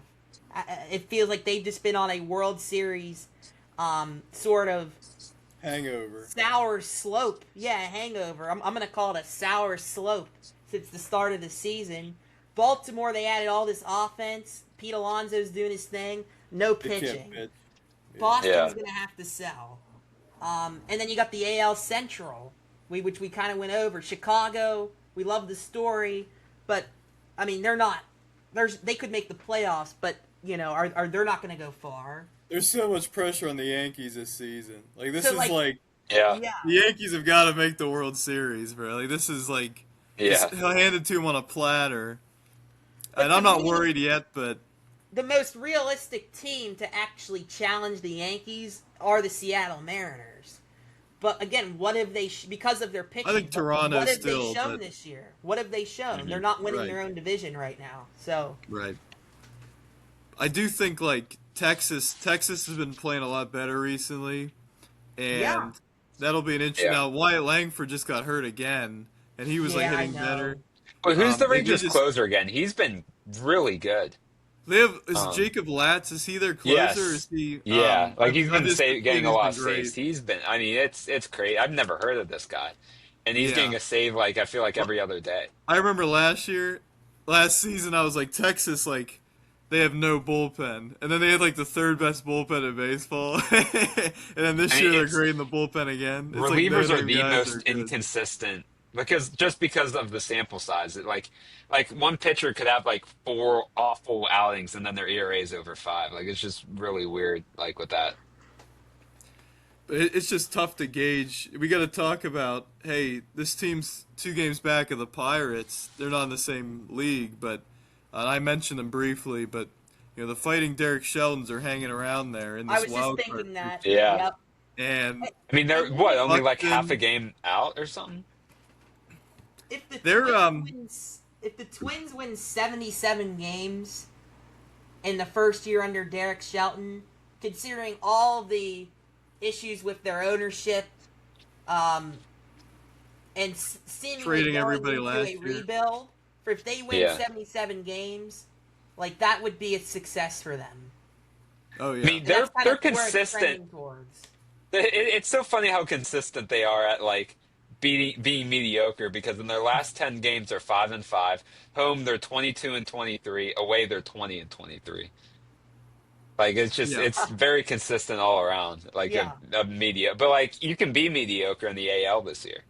Everybody, If the I know, Twins obviously. somehow Yeah. make the playoffs, which is, I mean, anything's possible in the AL this year, and we don't. That would The be. Pirates don't. That would be like the most hilarious thing in history. I But, like, would we would launch deserve myself it, into the too. sun. Because we all know Derek Shelton was not really to blame. So Right. I Right. think, Yeah. as far as the bottom of the AL Central is concerned, Kansas City, they need to clean house. They're done. In my opinion, in terms They're of done. Yeah, they have and to, GM, unfortunately. etc. For them to be this bad this year, when you have a superstar in his prime like Bobby Witt Jr. in that division, that's unacceptable. Like, everybody Well, who's involved I in had that them. organization has to go. And I'm not saying Kansas City's a bad organization, but like, that's just unacceptable. Detroit, obviously, what's happened to them this year is unacceptable. But AJ Hinch, I feel like they can kind of pick up the pieces and come back next year. Like Kansas City, I think you got to fire everybody because there's no reason you shouldn't be in the mix right now. And I'm a huge jinx as I drop my charger, but I'm a huge jinx because in our predictions I had the Royals winning the division. And it's funny okay. I had because the like Red Sox winning the East, so it's. and I was like I remember 2 years ago they acquired Seth Lugo, Michael Walker, all these guys, and I'm like everyone's like, oh, the Royals, and I'm like, no, they're not gonna be that good. And then they make the playoffs. And then this year I'm high on them and then they just suck. And it's funny because like I remember whenever the problem started and it was Carlos Estevez. It was the first Oh. save Yep. situation. He gave up Yep. like not a dozen runs, but like it felt like a His dozen arm runs, was and cooked. then he was on the 60-day IL. Yeah, he was his fastball was topping at 90. I'm like, how do you go in this? Like, I know he led the league in saves last year, but how do you go into the season seeing that? And then you're like, oh, let's put him in the ninth. Yeah. Like, it's just crazy. Like, I forget who they played, but I His- think I it mean, might his have been ERA Lindsay is at or like something, 162. Yeah, let me look it up actually. I Yeah, that think was his like ERA opening is like day. 162, and yeah, I don't even, he may have got, yeah, he recorded one out. He gave up 6 earned runs and recorded one out, and that's been his season. Yeah, the Royals have been a joke. Yeah, They've got it's nothing. crazy. They didn't. We were saying like in the off season, like they should have done more to address this offense. And Pasquantino's hit poorly. Salvi And is he's been showing his hurt. age. Yeah, Yeah, he's hurt now. Bobby Witt's had a couple injury scares, but he's been the draw. There's been a little bit of it. They need him to be like the best hitter in baseball to be in the mix, and he's been a really Yeah. good hitter, but he hasn't been to that level this season. But I mean, Isaac Collins, I like that move as a little move, but he hasn't done anything at all. Lane yeah, he Thomas hasn't. He has a done negative anything. WAR too. I mean, Caglione has been their second best offensive player by far. It's a lot of Nick Loftons, and Michael Massey's, which is Yeah. just not going to get it done. Now Caglione Hey, has but been they have hitting Marte better. though. They have Starling Starling Marte. I Marte, forgot yeah. about that. They never play Marte. They literally No, never. he's they hitting like he's almost hitting 270. I know they never But he's play him striking at out all. a ton though. Well, he's not getting consistent playing time. That's Yeah. what I'm blaming. The Pirates Bobby have Witt- acquired Starling Marte. Bobby lit. For no reason. Bobby lit. He is lit because he leads the AL in stolen bases with Yeah, 28 and this WAR. He leads them in WAR too. Yeah, WAR. Which is funny never because like, understand WAR. because like it's funny because like he leads the AL in WAR, but like the Royals have like the least amount of wins in the AL. Because I just don't 290. understand. Like I don't Is there- know. It's like a weird. 290, 12 homers, 293, 12 homers, 36 RBIs, 366 on base, 842 OPS. I mean, he's doing his part, for sure. But Yeah. yeah. But anyway, let's get to just National League real quick here. We got to talk about Miami. We got to talk about. I think the Phillies are going to overtake Atlanta here pretty soon. I mean, the Braves Yeah. are really trending. You look at now; it's 3 games. The Phillies are 3 games back of Atlanta now. Atlanta, we haven't really been talking about them because they've been so far ahead in first, and they swept the Yeah. Buccos, 3 weeks ago. But like they lost 2 or 3, I believe, in San Francisco. St. Louis has given them troubles here in this series. They haven't been very strong recently, and the injuries are catching up to them again. They have a lot of players that get hurt. Strider is never healthy. He's just never healthy. Their And rotation Chris Sale is was- dominating, Yeah. but Their Chris rotation Sale's unbelievable. outside of Chris Sale, their rotation was overperforming to start the year. Like everything Yeah. about their team was just overperforming. Like their lineup is They still should be strong. a team. They should be a team in on Tarek Skubal. Yeah. Yeah, and they are. Everyone's saying because you Yeah. can't. I mean, I know he's having a good year, but like Martin Perez can't be in your rotation in How 2026. about Martin? He's been actually like their second been best good. starter somehow. But still, like just the whole he's gonna have like a couple horrible starts like eventually. Did the Braves win when it was Martin Perez versus Mizorowski? Did they win that game, or it was like a close game or something? Because I remember it was like Martin Perez is matching. Yeah, it was like Wow. Martin Perez is matching Mizorowski. Yeah. That was just so funny for me to see. The Braves bullpen has been out of this world though. I mean, Yeah, Iglesias, we saw that. We Dylan saw that Lee. in our Yeah. series. Yeah, I mean Dylan Lee, like he's on some sort of heater right now, and he was always decent, but like never this good. I think if you're the Braves, though, like with the way the top half of your order is performing, the way your bullpen is performing, like you're starting 1 or 2 starting pitchers away, and maybe a couple. I think they do need a couple more bats just to kind of make that lineup a little more even, 1 through 9. I remember, I'm trying to think, who are some of their hitters in the bottom of their order. It's like Eli White, It's, You need a little more thump. Yeah. I'm top to bottom. I think the Pirates have more depth than the Braves offensively.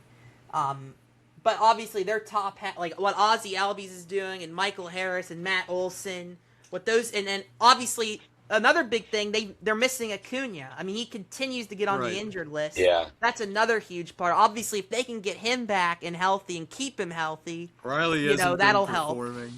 What's No, that? he hasn't been performing in a couple Who? years. It's Austin crazy. Riley. Oh, Like- yeah, he's a major disappointment. Yeah. Like 2023 has been his last really good year. Ever since then, he's been either above average or he's been bad. It is a shame because it's basically like, I don't know if you guys remember him, but Morgan Ensberg for the Astros. I keep comparing him. Like he had those 3 really good years and then a bunch of nothing after, and that's kind of what it's turning to be. Dominic Smith, he was What do we cooking.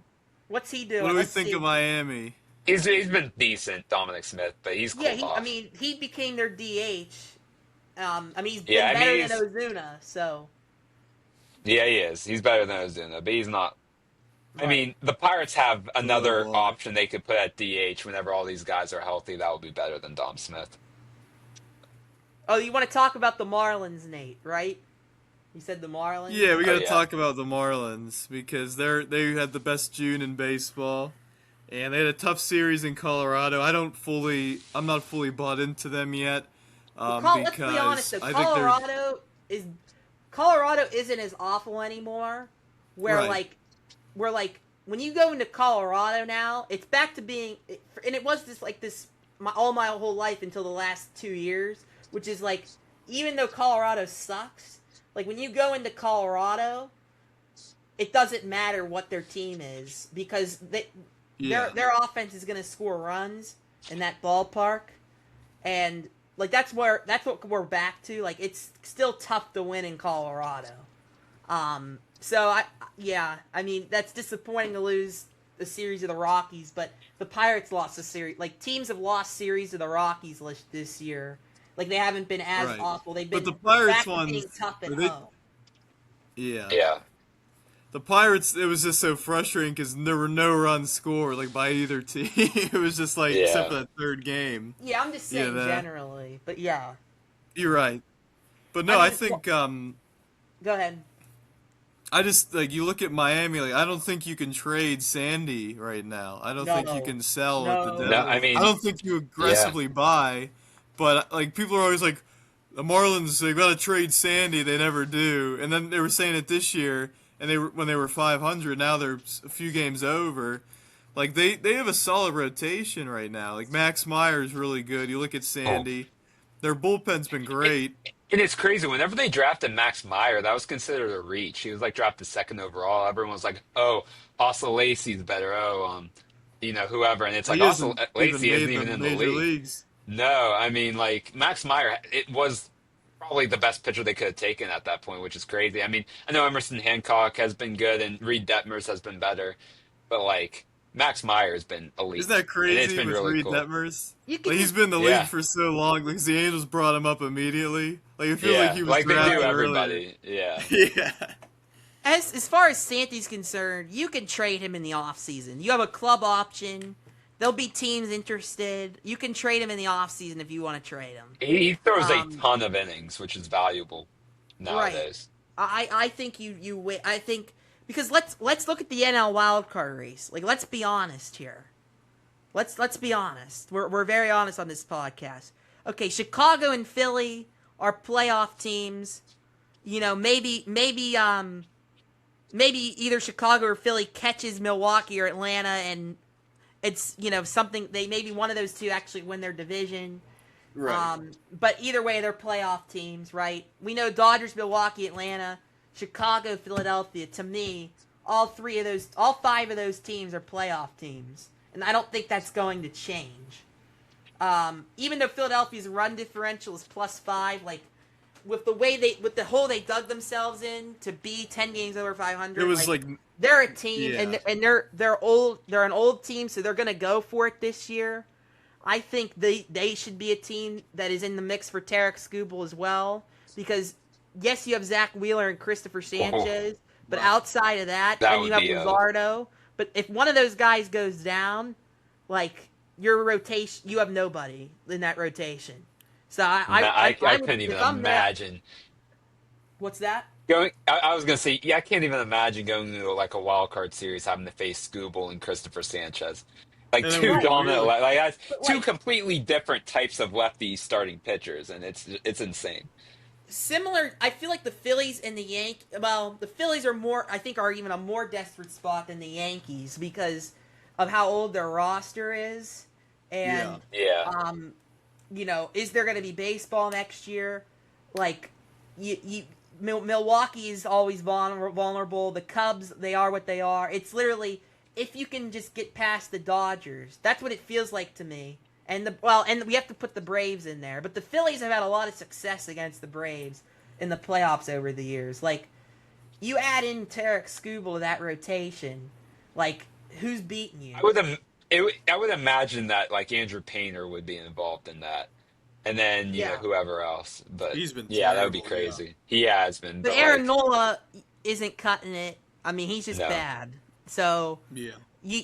but then it's like, do you prioritize, making your pitching staff unstoppable, or do you add to that lineup? Because let's be honest, outside of Brandon Marsh, Kyle Schwarber, Bryce Harper, their lineup is shit.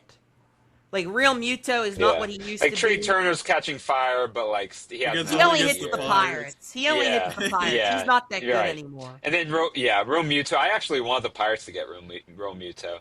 He Thank hasn't God been we good, didn't. like offensively at least. Yeah, and he's been much better. I mean, And I'd love him as a cheaper, backup obviously. catcher for like $3 million, but we know that would have never happened. Yeah, So they do need to add to their lineup too. So I feel like they're And in their a sim. bullpen. Yeah, I feel like Mhm. yeah. But I mean, They need a the little thing bit of is though, everything. Johan Duran is so good. Like, you just get to that ninth inning, and Orion Kerkering has been excellent too. After that And Tim Mesa, disaster he's last getting it year. done. he has been. Like the Pirates released him randomly last year. Like he was good, then he was on the 60-day IL. They waited it out, and they're like, "Oh nope, you're done." Yeah, I thought It's like that Holderman, makes like they no should have sense. got rid of Bednar, Lawrence Mesa, instead of Yeah. Mesa Sugart. at that moment. The list is adding up of bullpen relievers he just Sugart- let walk last year for Well, nothing. Sugar hasn't been good anymore, but like for most of the season, he has been. Yeah, but like that's a Like depth we would have to the taken Eagles. him, in May, we would have taken Sugar, and we'd have like 3 more wins. But so going back to, so I know we kind of went on a Philadelphia rant there, but I lost my tab. Like, so we know we have 5 playoff teams in the NL. So it's who's going to get that last wild card spot. St. Louis right now has it. They're 5 games over 500, but they haven't been playing as well lately. Nobody thought they were going to be at 5 games over 500 at any point this season, honestly. I mean, good for them, but do we really buy that the Cardinals are going to be a playoff team? I don't. -10 run differential. I don't think they're going to fill that 3rd wild card spot. I don't. Yeah. But they are the Cardinals, and they're a great organization. What's that? Like, I know Jordan Walker's having a breakout year, but, like, you have to feel like he's going to cool off. Probably going to end the year hitting 260, maybe. Still probably 30 homers or so. I mean, to me, it's not even about their lineup. Like, they got hitters. It's just that, like, Yeah. I mean, I don't think their lineup, is certainly has a high ceiling, as high of a ceiling as some other teams, like maybe even the Pirates. Right. But the thing for me is their pitching was overperformed this year, and so like that's like I feel like that's if anything is what's gonna bring them down to an average team that won't make the playoffs. Washington, I mean, what they've done is, honestly, it doesn't get as much attention as the White Sox because the NL is much more loaded. But for them to be 2 games over 500 with how awful they were last year, and for them to have the #1 offense in baseball, got to give credit to their new manager, who I forget his name. They fired Rizzo, right? They ended up firing Rizzo. I think. I think we criticized that on this podcast. I think is their manager. I just looked it up. Buttera. Yeah. They fired Mike Rizzo, and we kind of thought, that's kind of a weird move. But I mean, what they've exceeded expectations this year, and that's in spite of their pitching being absolutely awful, which all of us knew would be the case this year. But the only way they've been able to keep head over water is by being the #1 offense in baseball. Is that sustainable? I doubt it. In my opinion, they have the best prospect in baseball, Eli Willits. He's been I'm not going to compare him to Connor Griffin, but what he's doing is kind of close. Where he's just first full year in professional baseball, absolutely dominating, showing full potential. I couldn't believe it because his dad was a contact only. Like, he had no power. Like, his dad had no power in the MLB. So I thought Eli Willits would be kind of similar. I'm like, oh, they're just getting a contact, but he can do everything. It's incredible. But I think what they're doing is great. But as for this year, I mean, I don't see it. San Diego, I got to be honest, I have to call myself out. My love for San Diego and the Padres, I think I got a little ahead of myself this year. I was like, they're going to compete with the Dodgers. That was really one of the dumbest things I've said and I say a lot of stupid things, but that was one of the dumbest things I think I've said. When are they going to, when are they going to move on from, I forget their GM's name now. What's his name?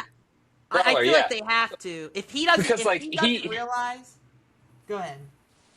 No, I was going to say, it's weird because, he throws money at these guys because he's allowed to. And usually it's just guys that are just below the tier of the guys the Dodgers get. Dodgers get Shohei Ohtani, Mookie Betts, Freddie Freeman. The Padres are getting Xander Bogaerts, re-signing Manny Machado to something ridiculous and stuff like that. And then you could say, oh, well, he acquires these guys via trade. It's because he outbids everybody. He doesn't care about trading prospects. And then he will trade all these prospects. Preller. And then the following year, some random guy in their system is all of a sudden a top 5 prospect in baseball. And it's what's not this year, but usually that's the case. And it's what is going is he a good GM? I don't know. But I feel just the spending on these guys is ridiculous. And it has Manny Machado, that's gonna be a disaster. I mean, Xander Bogaerts, whenever they signed him, I'm like, what is going on here? Isn't he signed for 7 more years, Machado? Yeah, they originally signed him to a 10-year contract going into 2019, and then they extended them upon the contract to more money per year. and probably an additional couple It's years. like through his And age Manny 40, Machado, 41 season. Yeah, he's an all-time great. I mean, he's gonna be. I think he's a Hall of Famer. Even in a bad year, he's still hitting for power and producing runs. But he's only gonna get older. And then you yeah, have the Jackson Merrill, who clearly was a one-hit wonder. You're giving him all this money. Xander Bogaerts, as you mentioned. I just want to say that I was wrong. Like, I thought, like, if they just keep being aggressive, like, one of these years it's going to hit. But thinking about it, like, all the contracts that they're in, the lack of They're starting stuck. pitching that they have. yeah. Like, I could be wrong, but they're probably still paying Hosmer. who knows? Like, Probably. it's I mean, crazy. they have to. If I'm the Padres, like, but I know they won't because that's AJ Preller, and I think this is what's going to get him fired. They have to take At a least step back Pat. and start rebuilding your prospect pool, and start getting a little younger, and do what you can, despite the contracts you're in. And say, hey, maybe we've been a little too aggressive, but it's like when you're at the casino, like you want to do, you win some money, right, and you want to keep betting more, but like you should just stop. Like you've had like you're only gonna lose money. AJ Pro, you've Like, had enough. Yeah. You've had won enough. enough. You need to go home, take a cab, buddy. Like they need to take it because this has been quite the collapse this year, and the amount of star players you have on contracts, and it's not worth it. And I mean the only thing I could say positive about the Padres is this bullpen. I mean, now they have a negative 36 run differential. Like, I'm sorry, they're not a playoff team. Like, they're not. Like, I feel pretty confident that the Pirates can finish with a better record in San Diego. Arizona, right, 500 again. I mean, they're literally in the same spot they were last year. Kind of hanging around 500 somehow. They're feasting on the Giants. Like, they've played the Giants like 3 series in the past month, and they're just beating them 3 out of 4. Sweeping. I don't buy Arizona again. End of May and into June, they played the Rockies and the Giants like 13 consecutive games, and they went like 11-2 or something. So yeah, it's kind of similar to St. Louis. They got some bats. But where's the pitching coming from? Zach Gallen is once again garbage.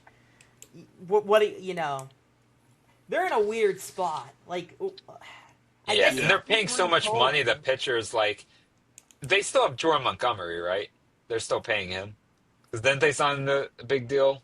I don't even. Yeah, I even thought of him. And then they're Corbin still paying Burns Corbin isn't Burns. even pitching. So like they're putting all this money in the pitching that they're not using, really. And again, they're probably still paying Madison Bumgarner. Yeah. Yeah, I don't know. Yeah, I just don't. It's kind of like I'm not in panic mode with them, like the Padres, but like in terms of like they're in deep shit over the next several years. But like I feel like they need some sort of direction. Like, what's their direction right now? It's kind of It's kind of like how I felt about the Giants last year, and now look where the Giants are at. So I'm not giving up on Buster Posey's boys. I'm not. We're gonna You gave up on the Padres. My Giants are 14 under. They still got a run in them. That's such a fake fandom by you. You're just saying that to get a rise. I actually have never liked the Giants. I gotta be honest. I've never been a fan of Sanford the Giants, but this year I had to dig myself a big hole going back and forth with you about the Giants and the Padres. We were both wrong, it turns out, but I was much more wrong. I was editing that episode in front of so many people, and they were all laughing at your guys. 2 idiots arguing about the Giants. That It was so funny because it just kept going on and on. It was ridiculous, but it's so funny. Well, we like to have fun on this podcast. So I listed all those wild card teams that were outside of the Pirates that are vying for that wild card spot, and our point being, we see all the holes and all the issues with all these teams, and then I look at the Marlins, and I look at the Pirates. Yeah. I look at those two teams specifically, And I think to myself, those are two teams that can make the playoffs. I think St. Louis. They could I probably still do think all St. that Louis. much in the playoffs, but like I feel like they have the talent right now, and especially Miami. Their depth of their lineup has improved. Joe with Mack. Otto Lopez, Xavier Edwards, Liam Hicks doing what he's doing. This Owen Cassie or Kais, whatever his name is, he's coming along. And what's his name? Kyle Stowers. He was their best hitter last year. He hasn't been all that good this year. And they were negotiating an extension, and they were like millions and millions away.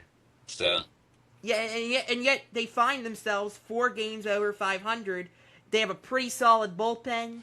You got 2 guys at the top of the rotation that can, give you a chance in the playoffs. They're great at home. I feel like. What's that? They're really good at home. Yeah, good, and that's great because especially since they don't have a lot of fans, so good for them. Did you guys see? I don't know if we talked about this in our chat. The Sandy Alcantara thing where he got his strikeout and they didn't know nobody, they didn't put on the jumbotron and there was like 10,000 people there and they had no idea what did that even happen. That's ridiculous. Yeah. For him being a Cy Young Just for winner, that they should miss the playoffs. Is he the only Marlins Cy Young Award winner ever? Because who else? D-Train. No, I'm just kidding. He almost did. Burnett. I thought you meant Dontrell Willis for some reason. I think he was second one year. Yeah, no, D-Train. Oh, that's who you are. But Okay. I said AJ Burnett. I'm just saying names. Yeah.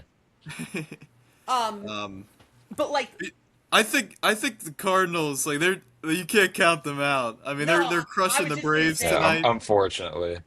I was just going to say that we can't count them out because of the pedigree of the organization and, the young talent, the pitching overperforming, but, like, we're 80 games in. But I don't know, though. I mean, but, like, I'll say this. Out of all these wildcard teams we talked about, to me, it's going to come down to St. Louis, Miami, and Pittsburgh. Yeah. And to me, if I'm putting my money on one of those teams, as long as they don't be stupid and sell for no reason, I like Miami. Yeah. I don't disagree right now. I don't disagree. They took 2 or 3 from the Pirates just a little bit ago in PNC Park. They out of any of these wildcard teams, they have the fewest holes right now. Right. At least the fewest glaring holes. If you look at, and so I don't. And their disagree. manager is so good too. Like it's insane.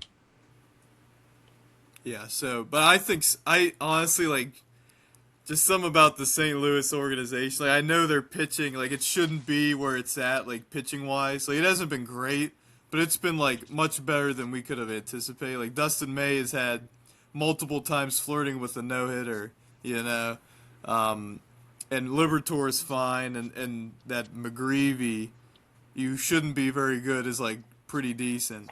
Like they have something in their bullpens, whatever. Ryan Stanek's somehow good now, and pitching for I always He's thought like the Ryan pioneer Stanek should opener. be better.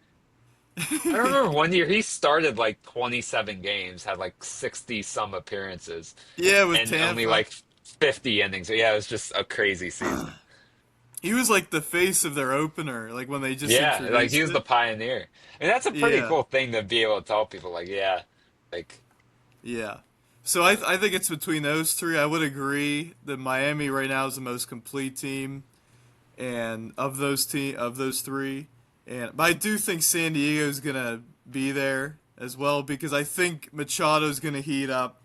I think Fernando's gonna start hitting some more homers. I think Jackson Merrill's gonna hit a little better. But boy, oh boy, like that's what I was saying. Like going into And the they season, will go all in too.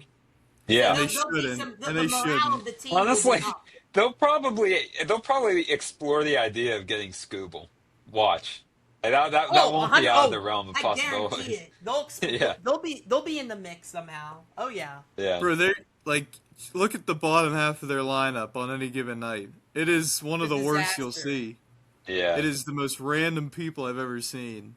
Like it literally. Brett It's Sullivan, our buddy Brett no, Sullivan. he's Yeah, with that's right. Colorado, bro. Oh, I Oh yeah, apologize. He's I've he's, been I was he's I've gonna been actually say. seeing doing him well. around lately, and He, I'm getting he had a teams couple hits confused. today. I was watching the Rockies. They had like a 7-run inning against Miami to win by 10. But yeah, no, it'll be interesting. I think post trade deadline it'll be a little clearer to see, but maybe not. I don't know. To see the direction of some of these teams. But yeah, And maybe we have some recency bias with Miami because of June. But you look at the whole team, like like Nate said, there's the least amount of holes. Yeah. I do think like their bullpen like it might regress a little. It didn't have a good game tonight, but it was Colorado. Oh, So they I just the don't know. Marlins, right? Like Fairbanks hasn't Yeah, been very good, so that's also. But I think he'll be better. But yeah. Depth wise, they just got dudes. Is what I'm impressed with them. Calvin Fauché. Is it Fauché or Faucher? I feel like I don't know. The he's guy like like decent. for them was Anthony Bender, who actually yeah, Oh he's helped good. the yeah, Pirates win the one Jansen game Junk. against them. But he actually recently went on the IL, I think. So Yeah, Jansen Junk is he injured right now too? Because they had him starting, and then I don't even know, but he was like really good to start the year.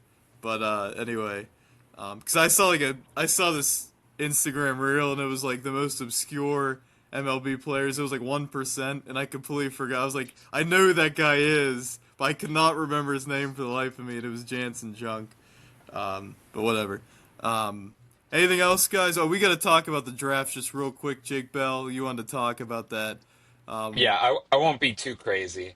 Um, but what I have an idea for the Pirates, especially if the bullpen doesn't get the necessary restructuring that it needs after the deadline.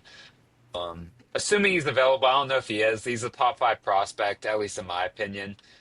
The Pirates need to really target Jackson Flora. His fastball has touched 100 miles per hour. He gives up 0 runs. In college, he pitched well over 100 innings, gave up 12 earned runs, 14 total.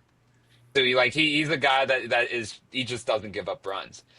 And by doing this, this is beneficial for two things. One, it gives you an option in the playoffs. If you need an extra arm in the bullpen, you can get someone that's more MLB ready, and you can plug him in if you want. would the Two, Pirates do that though? they wouldn't, but I'm just thinking what I Imagine they would did do it. in this situation.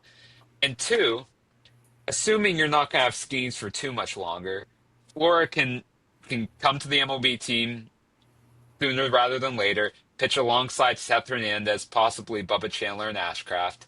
And obviously, you'd rather have Skenes, but at the same time, you're getting someone that should translate well at the MLB level.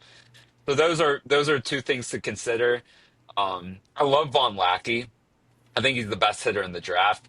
I don't know why he wasn't a finalist in the Golden Spike Award and Chowalski was out of UCLA. I know he's talented and he's supposed to go high in the draft, but if you're just looking at the pure numbers, Von Lackey was easily a better hitter. Who won the Golden Spikes? It was the catcher Pulaski? from Georgia. Oh, the Yeah, George I Jackson thought somebody, right? yeah. I thought it should have been the Arizona State outfielder. He hit like 400, hit 28 bombs. But anyway, but like Chowalski, I Lorenzo just don't understand. Carrier. Like, yeah. But Von Lackey, like obviously, I would love the Pirates to get him if he falls. I don't think he will. I think he should go number one if it's not that Emerson guy, that high schooler. But that's what I would do if I'm the Pirates. Just because like you could go high schooler. It's worked out for the Pirates these past 2 years. But at the same time, are you going to get in a situation where you're going to draft the Connor Griffin, who's a lot more MLB ready than we thought, and then draft Seth Hernandez, who we're going to probably see sooner rather than later? And honestly, I want him in the bullpen too if the Pirates make the playoffs. I mean, why not? Like, Imagine they just did that. That would be such a shot in the arm. it But would, but Cherington like would never. he wouldn't. But like, why not? Like, you have Hernandez and Flora in that bullpen in the playoffs with nasty stuff. I mean, I'd rather them throw those two out there than you have Brandon Bedoya. As much as I love him, Yeah. I'd rather have that or whoever else you can name, Cam Sanders right now. Like, I think it's just I don't know. It's just something to entertain. But even if you don't ever do that, I think Flora is the option for the Pirates with how the pitching staff is and with the uncertainty of Skeen's future with the team. with the lockout and everything, I think Flora could nicely be in this rotation and perform very well. Where did he pitch, Jake? Where is he from? He pitched at UC Santa Barbara, I want to say. That's correct. Oh wow, they're a good baseball Yeah. program. They are. And I know you could say, oh, the conference, whatever. In this type of conference, usually the pitching's a lot worse. And yeah, an ERA of 1.06 with nasty stuff. Wow. I mean, he's just a guy that he just deals. He was 12-0, of course, because you give up 12 earned runs, 14 runs total in 102 innings. You're not going to lose games. Wow. Like, you give up one run, maybe. Where do the Pirates? Like every 10 are the innings. Pirates fifth or sixth? Where are the Yeah, Pirates? they're fifth. Fifth. They're Yes. fifth, yeah. And again, I don't think Von Lackey's going to last, especially not after the Giants, because Buster Posey's a catcher. He traded one of his They catchers. He always loves draft catchers. catchers. So I think they're going to probably take him. But I think that Jackson Flores is the move. Assuming, and they're not going to go high schooler again.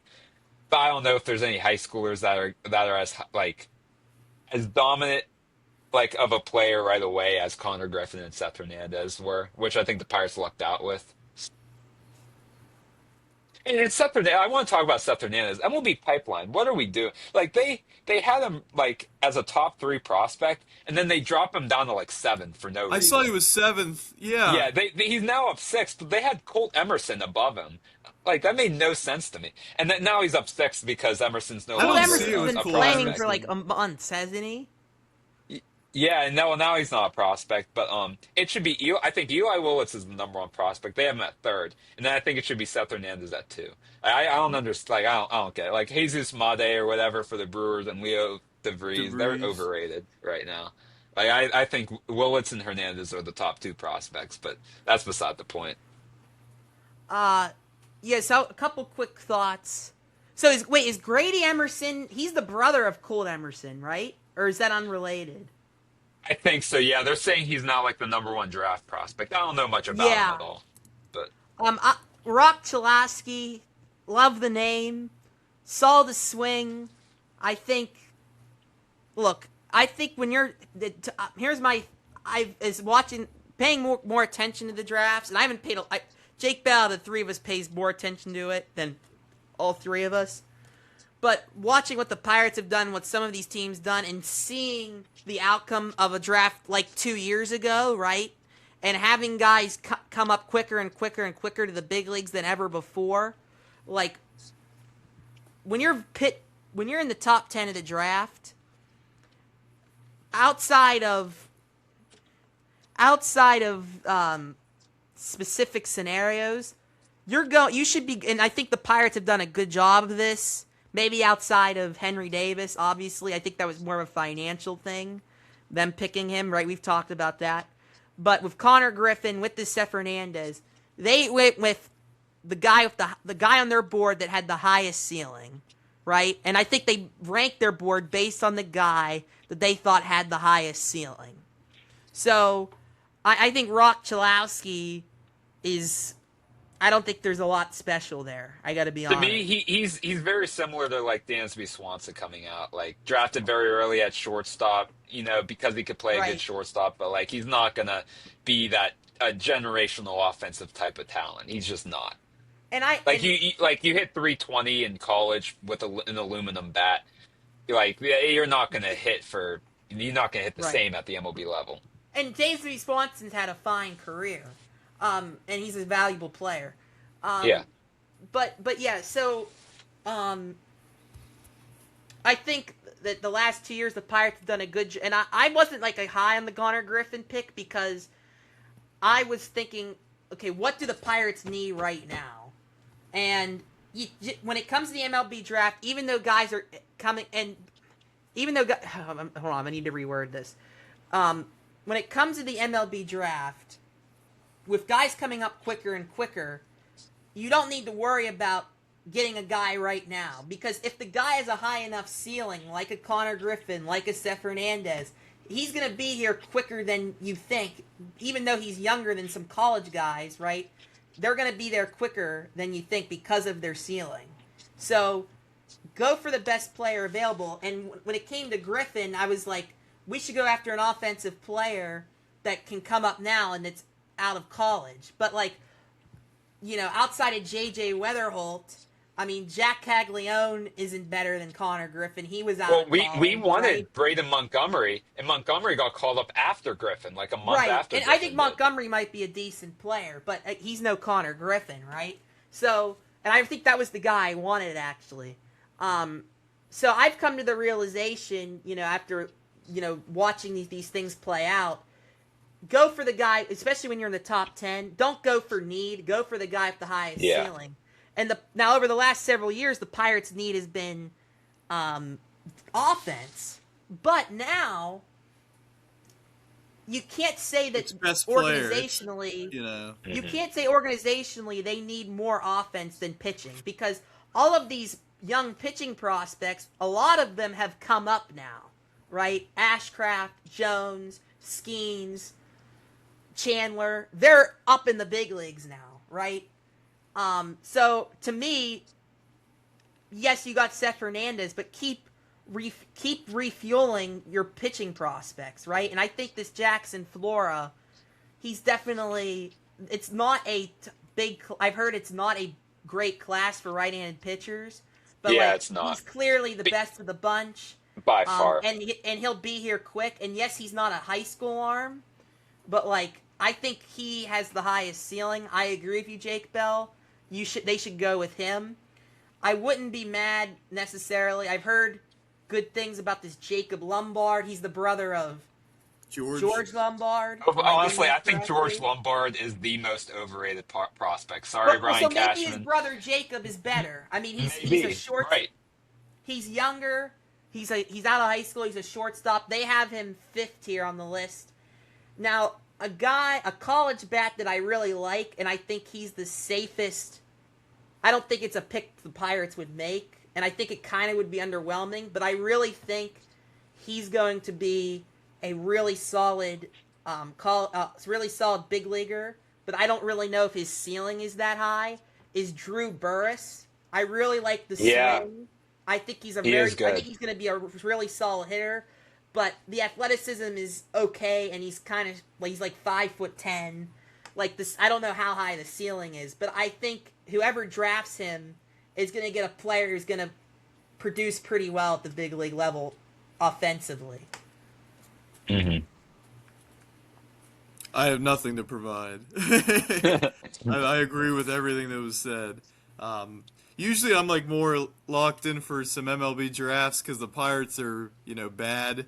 And, you're looking forward to, the prospects. But this year I'm just, I just haven't been locked in on the draft. But, obviously some of the guys. I saw the UCLA kid in the tournament. And I was just like, they could barely, get out of the, they didn't even get out of the regional.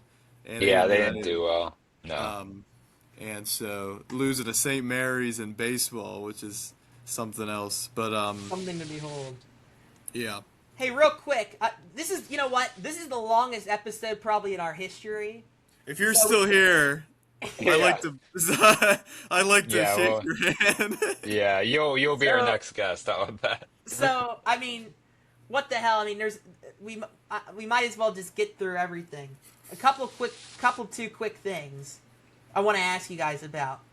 I think we talked about this last week, but all right, who are your representatives for the Pirates? To me, I know Skenes is going to be named. Emery Davis, Probably. Jared Triolo, and Dennis Santana, and That's Brandon beautiful. But I like if Skenes gets named, that's fine. But I don't think he should pitch at all. But they're agree. gonna name him because of the star power. In fact, Yeah. there was a ridiculous list. Were you the one that sent this? Or no, I think I sent it to you guys. The Yeah. Athletic, Ken Rosenthal did a mock of the All-Star team. Brian Rose has got to be in. Paul Yeah. Skenes was the only one, the Yeah. only representative from the Yeah. Pirates. I think there That's will not only be one. ridiculous. That's I think there terrible. will Brian only be Rose one, gotta which be in sucks. reserve. Yeah, I think it should be Brian Reynolds, and I think he deserves He's it. right there. Yeah, I think him, and then you could consider Ashcraft. Brandon that to Lau me has is to be like- considered, right? Yeah, With but 20 I homers. would, it At just second sucks base? because of the slump he's been in. Now it's sort of like, which And I second don't agree base- with, but like, Second base that's the thing for Lau and Reynolds. Second base and of course outfield in the National League is very, very deep. it is, And it's going to be yeah. very, very tough.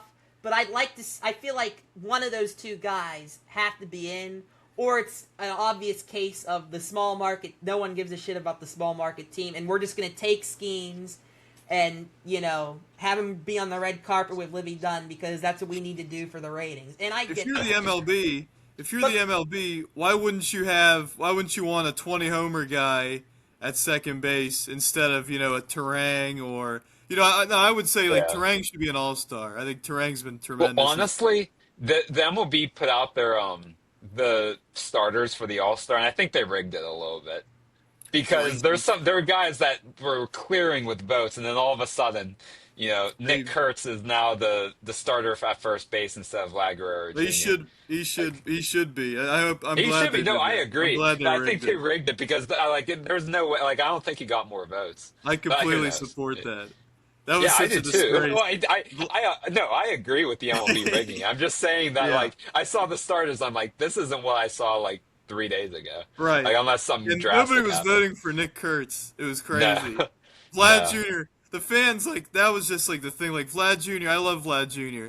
He has 4, maybe he has 5 homers now, but Yeah. he has showed no power. He's had the most average season, and Yeah. Nick Kurtz is hitting moonshots every other game, and Yeah. it's just on base But- 400. I want to talk just briefly because Nick Kurtz was in the same draft as Connor Griffin, and he was seen as a reach. He went second or third to the Athletics, and I thought it was a reach. I'm like, wow, I thought he was going to last to the Pirates. He's incredible. Imagine- The Athletics made exactly the right decision there. Holy crap. I remember, that draft and hoping my top two guys were Kurtz and Weatherholt. And now they're both on my fantasy team, and I love them very much. But I would have wanted those two guys, but of course the Cardinals and the A's scooped them up. Yeah. Kurtz's swing, I mean, he's a top 5 hitter in baseball. Yeah. He'll be on the All-Star team, AL All-Star team. But as far as going back to the Pirates, I want to see either one of Lau or Reynolds. I understand both of them not being on there, but I want to see one of Lau and Reynolds. I understand Skenes, but if Skenes is on there, Braxton Ashcraft deserves to be on. I mean, he's top 6 in strikeouts. He's been the true ace of this staff. He deserves it, and I heard him talking. I remember someone asked him about it in a post-game interview, what it would mean, and you could tell this would mean a lot to this kid, and I think He's really battled deserves a it. ton of injuries. So out of all And four already, Go yeah. ahead. No, I was going to say, right now, he's already thrown more innings in a season than he ever has at the professional level. And he's been so good. It's incredible.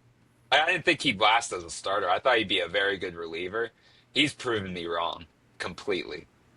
Out of all 4 of those guys, I really want Ashcraft the most to get it. Because Lau and Reynolds have both been there. Skenes has been there. He doesn't really deserve it all that much considering the last month and a half, right?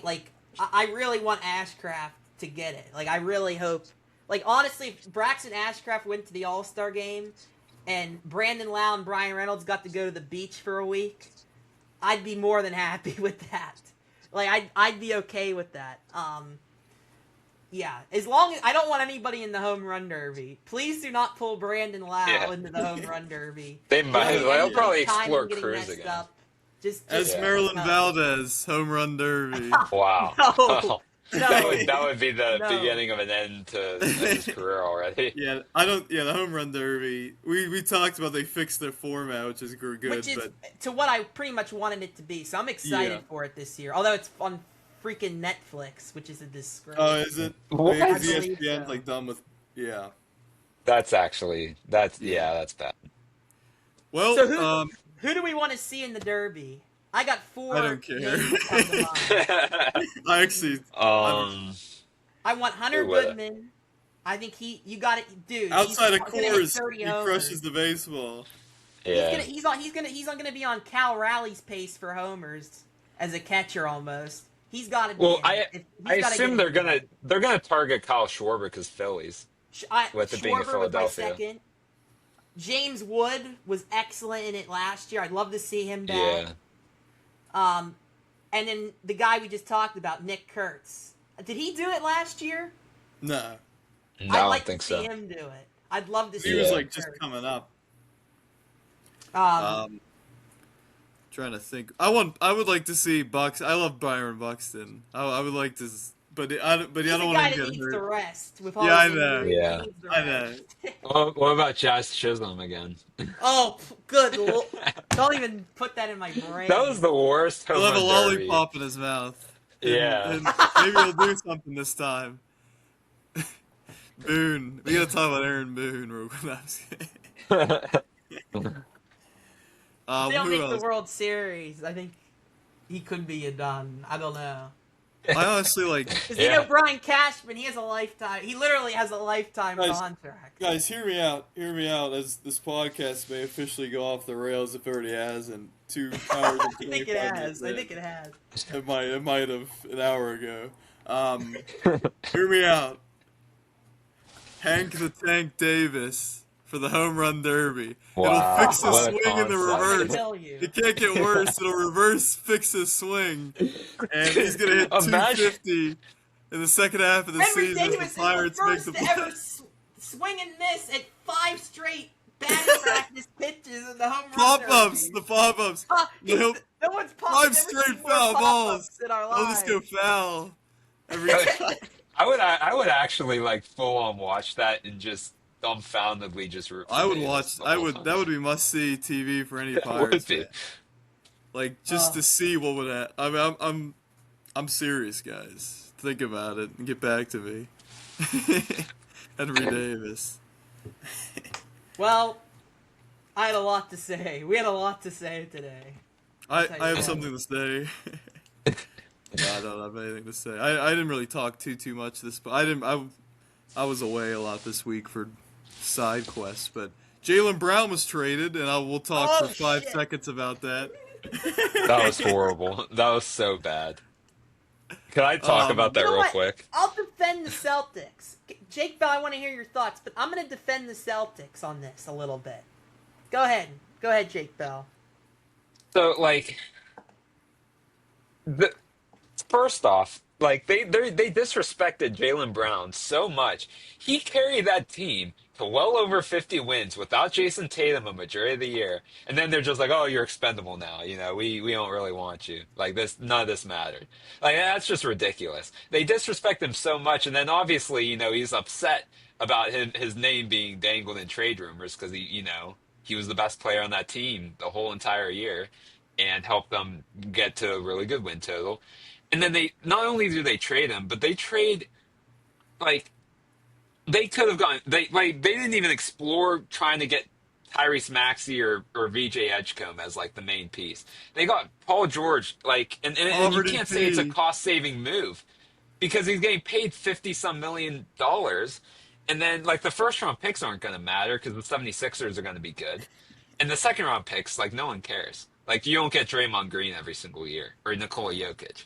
Like, those second-round picks don't matter. Like, it's just ridiculous. Like, I don't know. Like, Paul George is going to be fine. Like, he's going to be an okay player. But, like, you don't trade Jaylen Brown.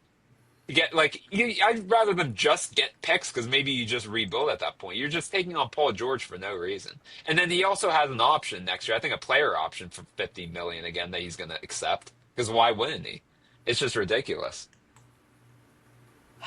You know, the $50 million with Paul so he's still getting paid a ton of money, correct? He's getting paid a You ton still of wanna money. defend it? You still want to defend the Celtics?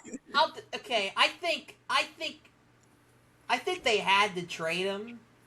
So I feel like, but the thing is, you're telling me you couldn't get like better offers or any other offer from any other team. I mean, the Sixers are one of your fiercest rivals. They just beat you in the playoffs.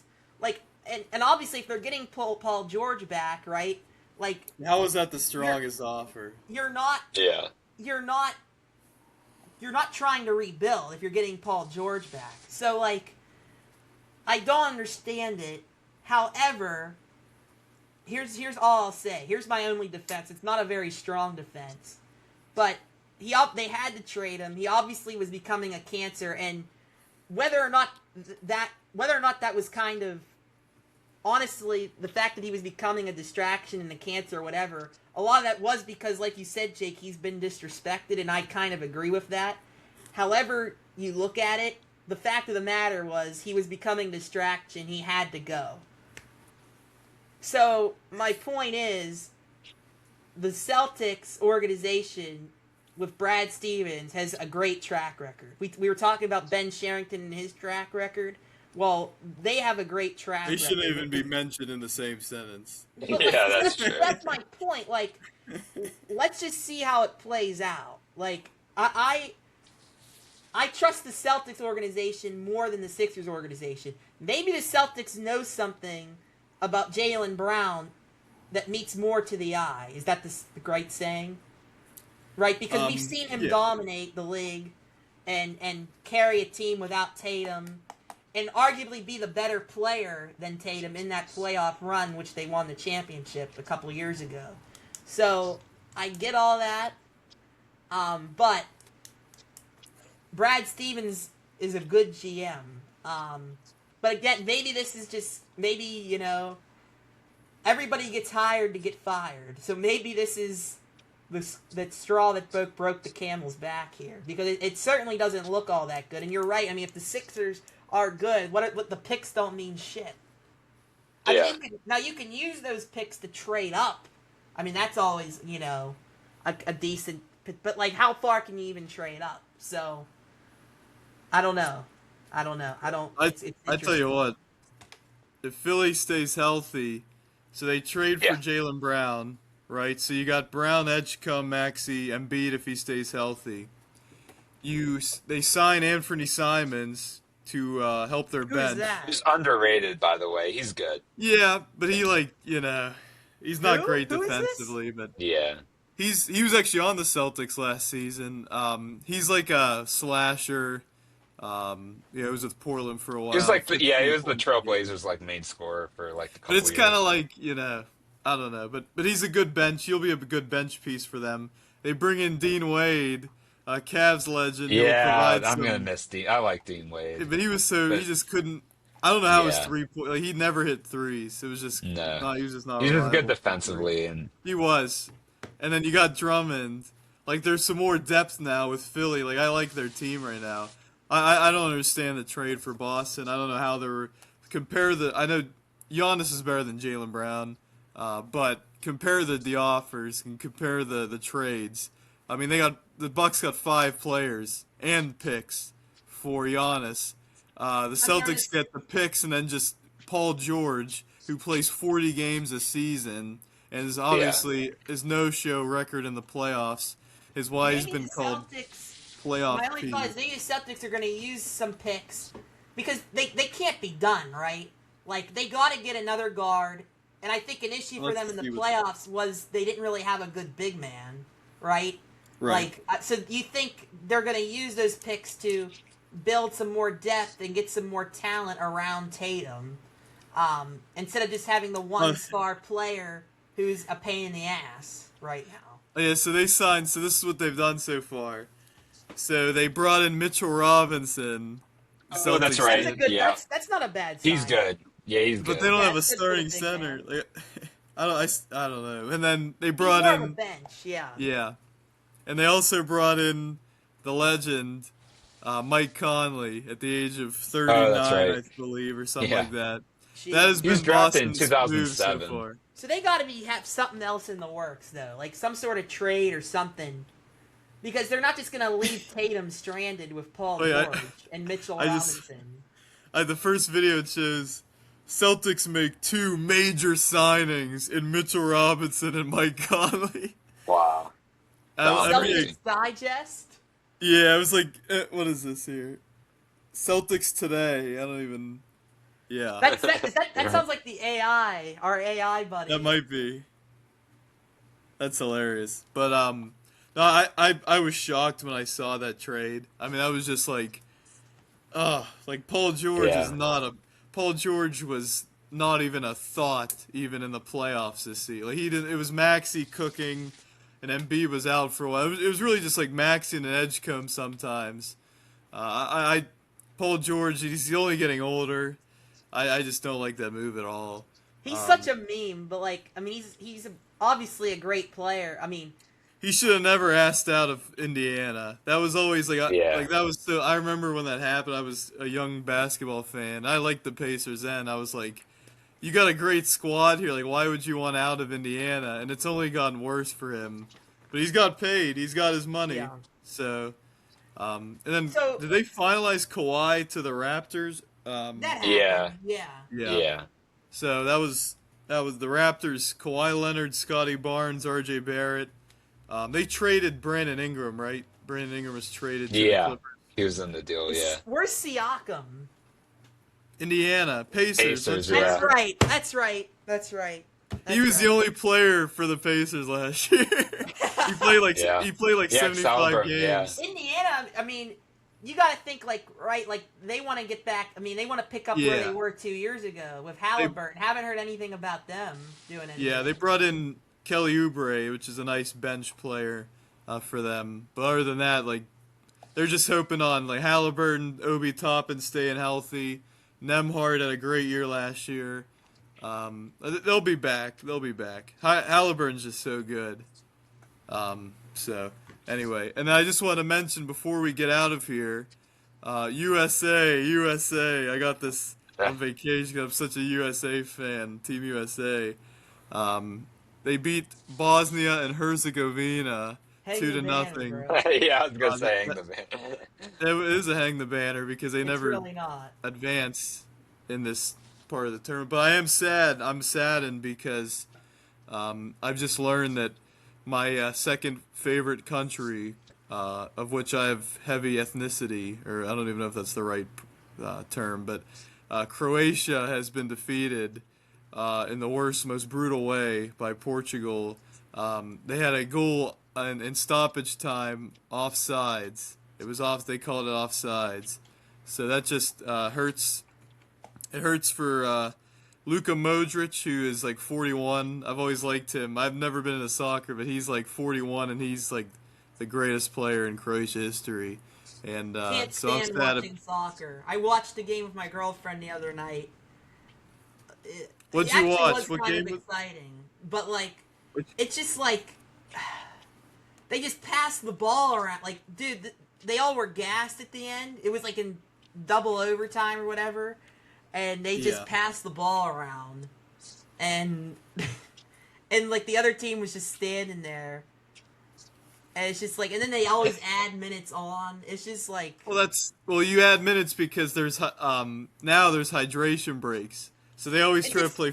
For a sport that's 90 fast, minutes exactly. It feels so long to me. It just feels. Well, I put it on in the background when I'm doom scrolling, or if I'm watching a dumb YouTube video. That's usually what, or if I'm doing something. You put it on in the background. Like 90 minutes is just of one endless 90-minute period. Actually, I did watch the USA game last week from a very exciting location. And that was fun because it was just a lot happening around me. But if you're like around people, if you're having like a party, it's like a fun because you're with your buddies and everything. But other I than don't that, go to parties. Well, that's I'm sorry for you. No, but, I'm like to not go. I don't go to part. I mean, it wasn't a part. I mean, it was I know what you're. Yeah. It was anyway. Anything else before we get out of here? The over/under. Could we get to 3 hours? I might be asleep. Nick Bell's gonna fall asleep. Yeah. On air. We're all gonna fall asleep. So I'll good, say though. this: I think LeBron should go to Philadelphia. LeBron. We didn't even talk about LeBron. No Lakers.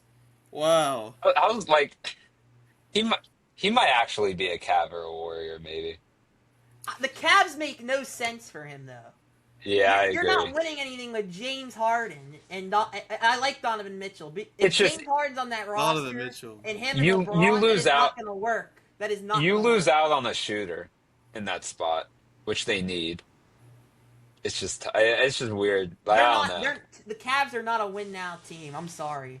And the East is getting better. The Knicks are loading up. The Knicks are what they are. The Sixers are loading up now. The Celtics are going to find Toronto's ways better to win now. it. The Yeah. Pacers are back. Like no. Yeah. To me, it's either Golden State do an Unk reunion to go out and have fun. Yeah. That would be fun. Or you go to Miami and team up with Giannis, or you go to Philadelphia. Or the Spurs. Philadelphia would be very tough because Oh. like Philadelphia, Spurs they have a lot of they have a lot of pure scorers on that team, Philadelphia. And then you add another ball dominant guy, like I think that would be weird. LeBron's a perfect fit for the Spurs. Like they need that How? veteran guy. They need a veteran leader on the court. Honestly, They blew all those games that would be last year. interesting. And he could still like. I don't know. That's just me. I think that'd be fun. Wemby, I don't like Wemby right now, but him and LeBron and I'd be cool with Castle that. Walker. I haven't heard that like rumored at all. I heard. Well, it's just been like people have said like that would be like a good, like fit wise, that's like a good fit. You know, like some of these other like he's not like a fit with the Warriors, but it would be a lot of fun to watch. However many games they could play together. He'd definitely be a fit in Miami. Miami would be fun. Or Miami needs point guards. Philadelphia Miami- makes sense though, the most sense, honestly now. No, I don't know how they make It's sense. just Jaylen it's Brown. just like Brown, Maxey, and Embiid are big time scorers, and then you add another Those are- ball dominant guy. yeah. Like that's just where it's gonna be tough.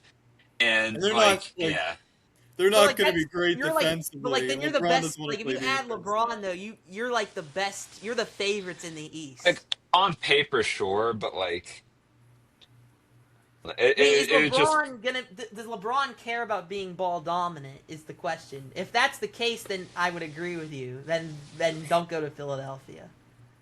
well, and Spurs you're does also make more having him. sense, I guess. He's gonna have to play the 4 though, as a 40-year-old basically. So All right, that guys. also will be tough. Let's. This is a good spot to wrap up. If you're still honestly, if you see this right now in the YouTube comments, You watch the whole comment. Please comment in the YouTube comments, and you will be on next week's podcast. I'm serious. I don't care who it is. I don't care if it's AI. But you have to have like you can't just like skip to the end randomly. But they don't know. Show But proof. they wouldn't have any idea, you know? You can skip. I mean, here you can Yeah. skip as long as you watched an hour, and you skipped to the end and saw this. Then yeah, you get to come on. You get to come on the Yeah. podcast next week. Which is quite an honor. It's really it doesn't get any better Yeah.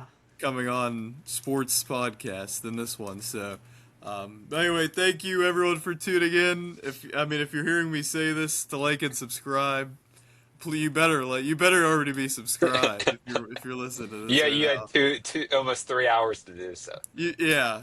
I don't know how this happened, but it did. It just kind of unfolded, and that's just the way things go. But thank you everyone for tuning in. It feels weird just saying this because like no one is good. There's no way anybody hears this send off here. But make sure you like and subscribe. You better be subscribed already.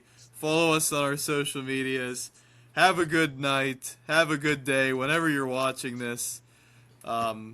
As Pirate Payton's just I'm losing it. he's losing his mind right now. I was locked in though. I really this whole time my mind was going. Yeah, Damn. that's And I'm you did a tired, great too, job. today. What a job by you today. I've got to be I honest. think I probably did a little too much, honestly.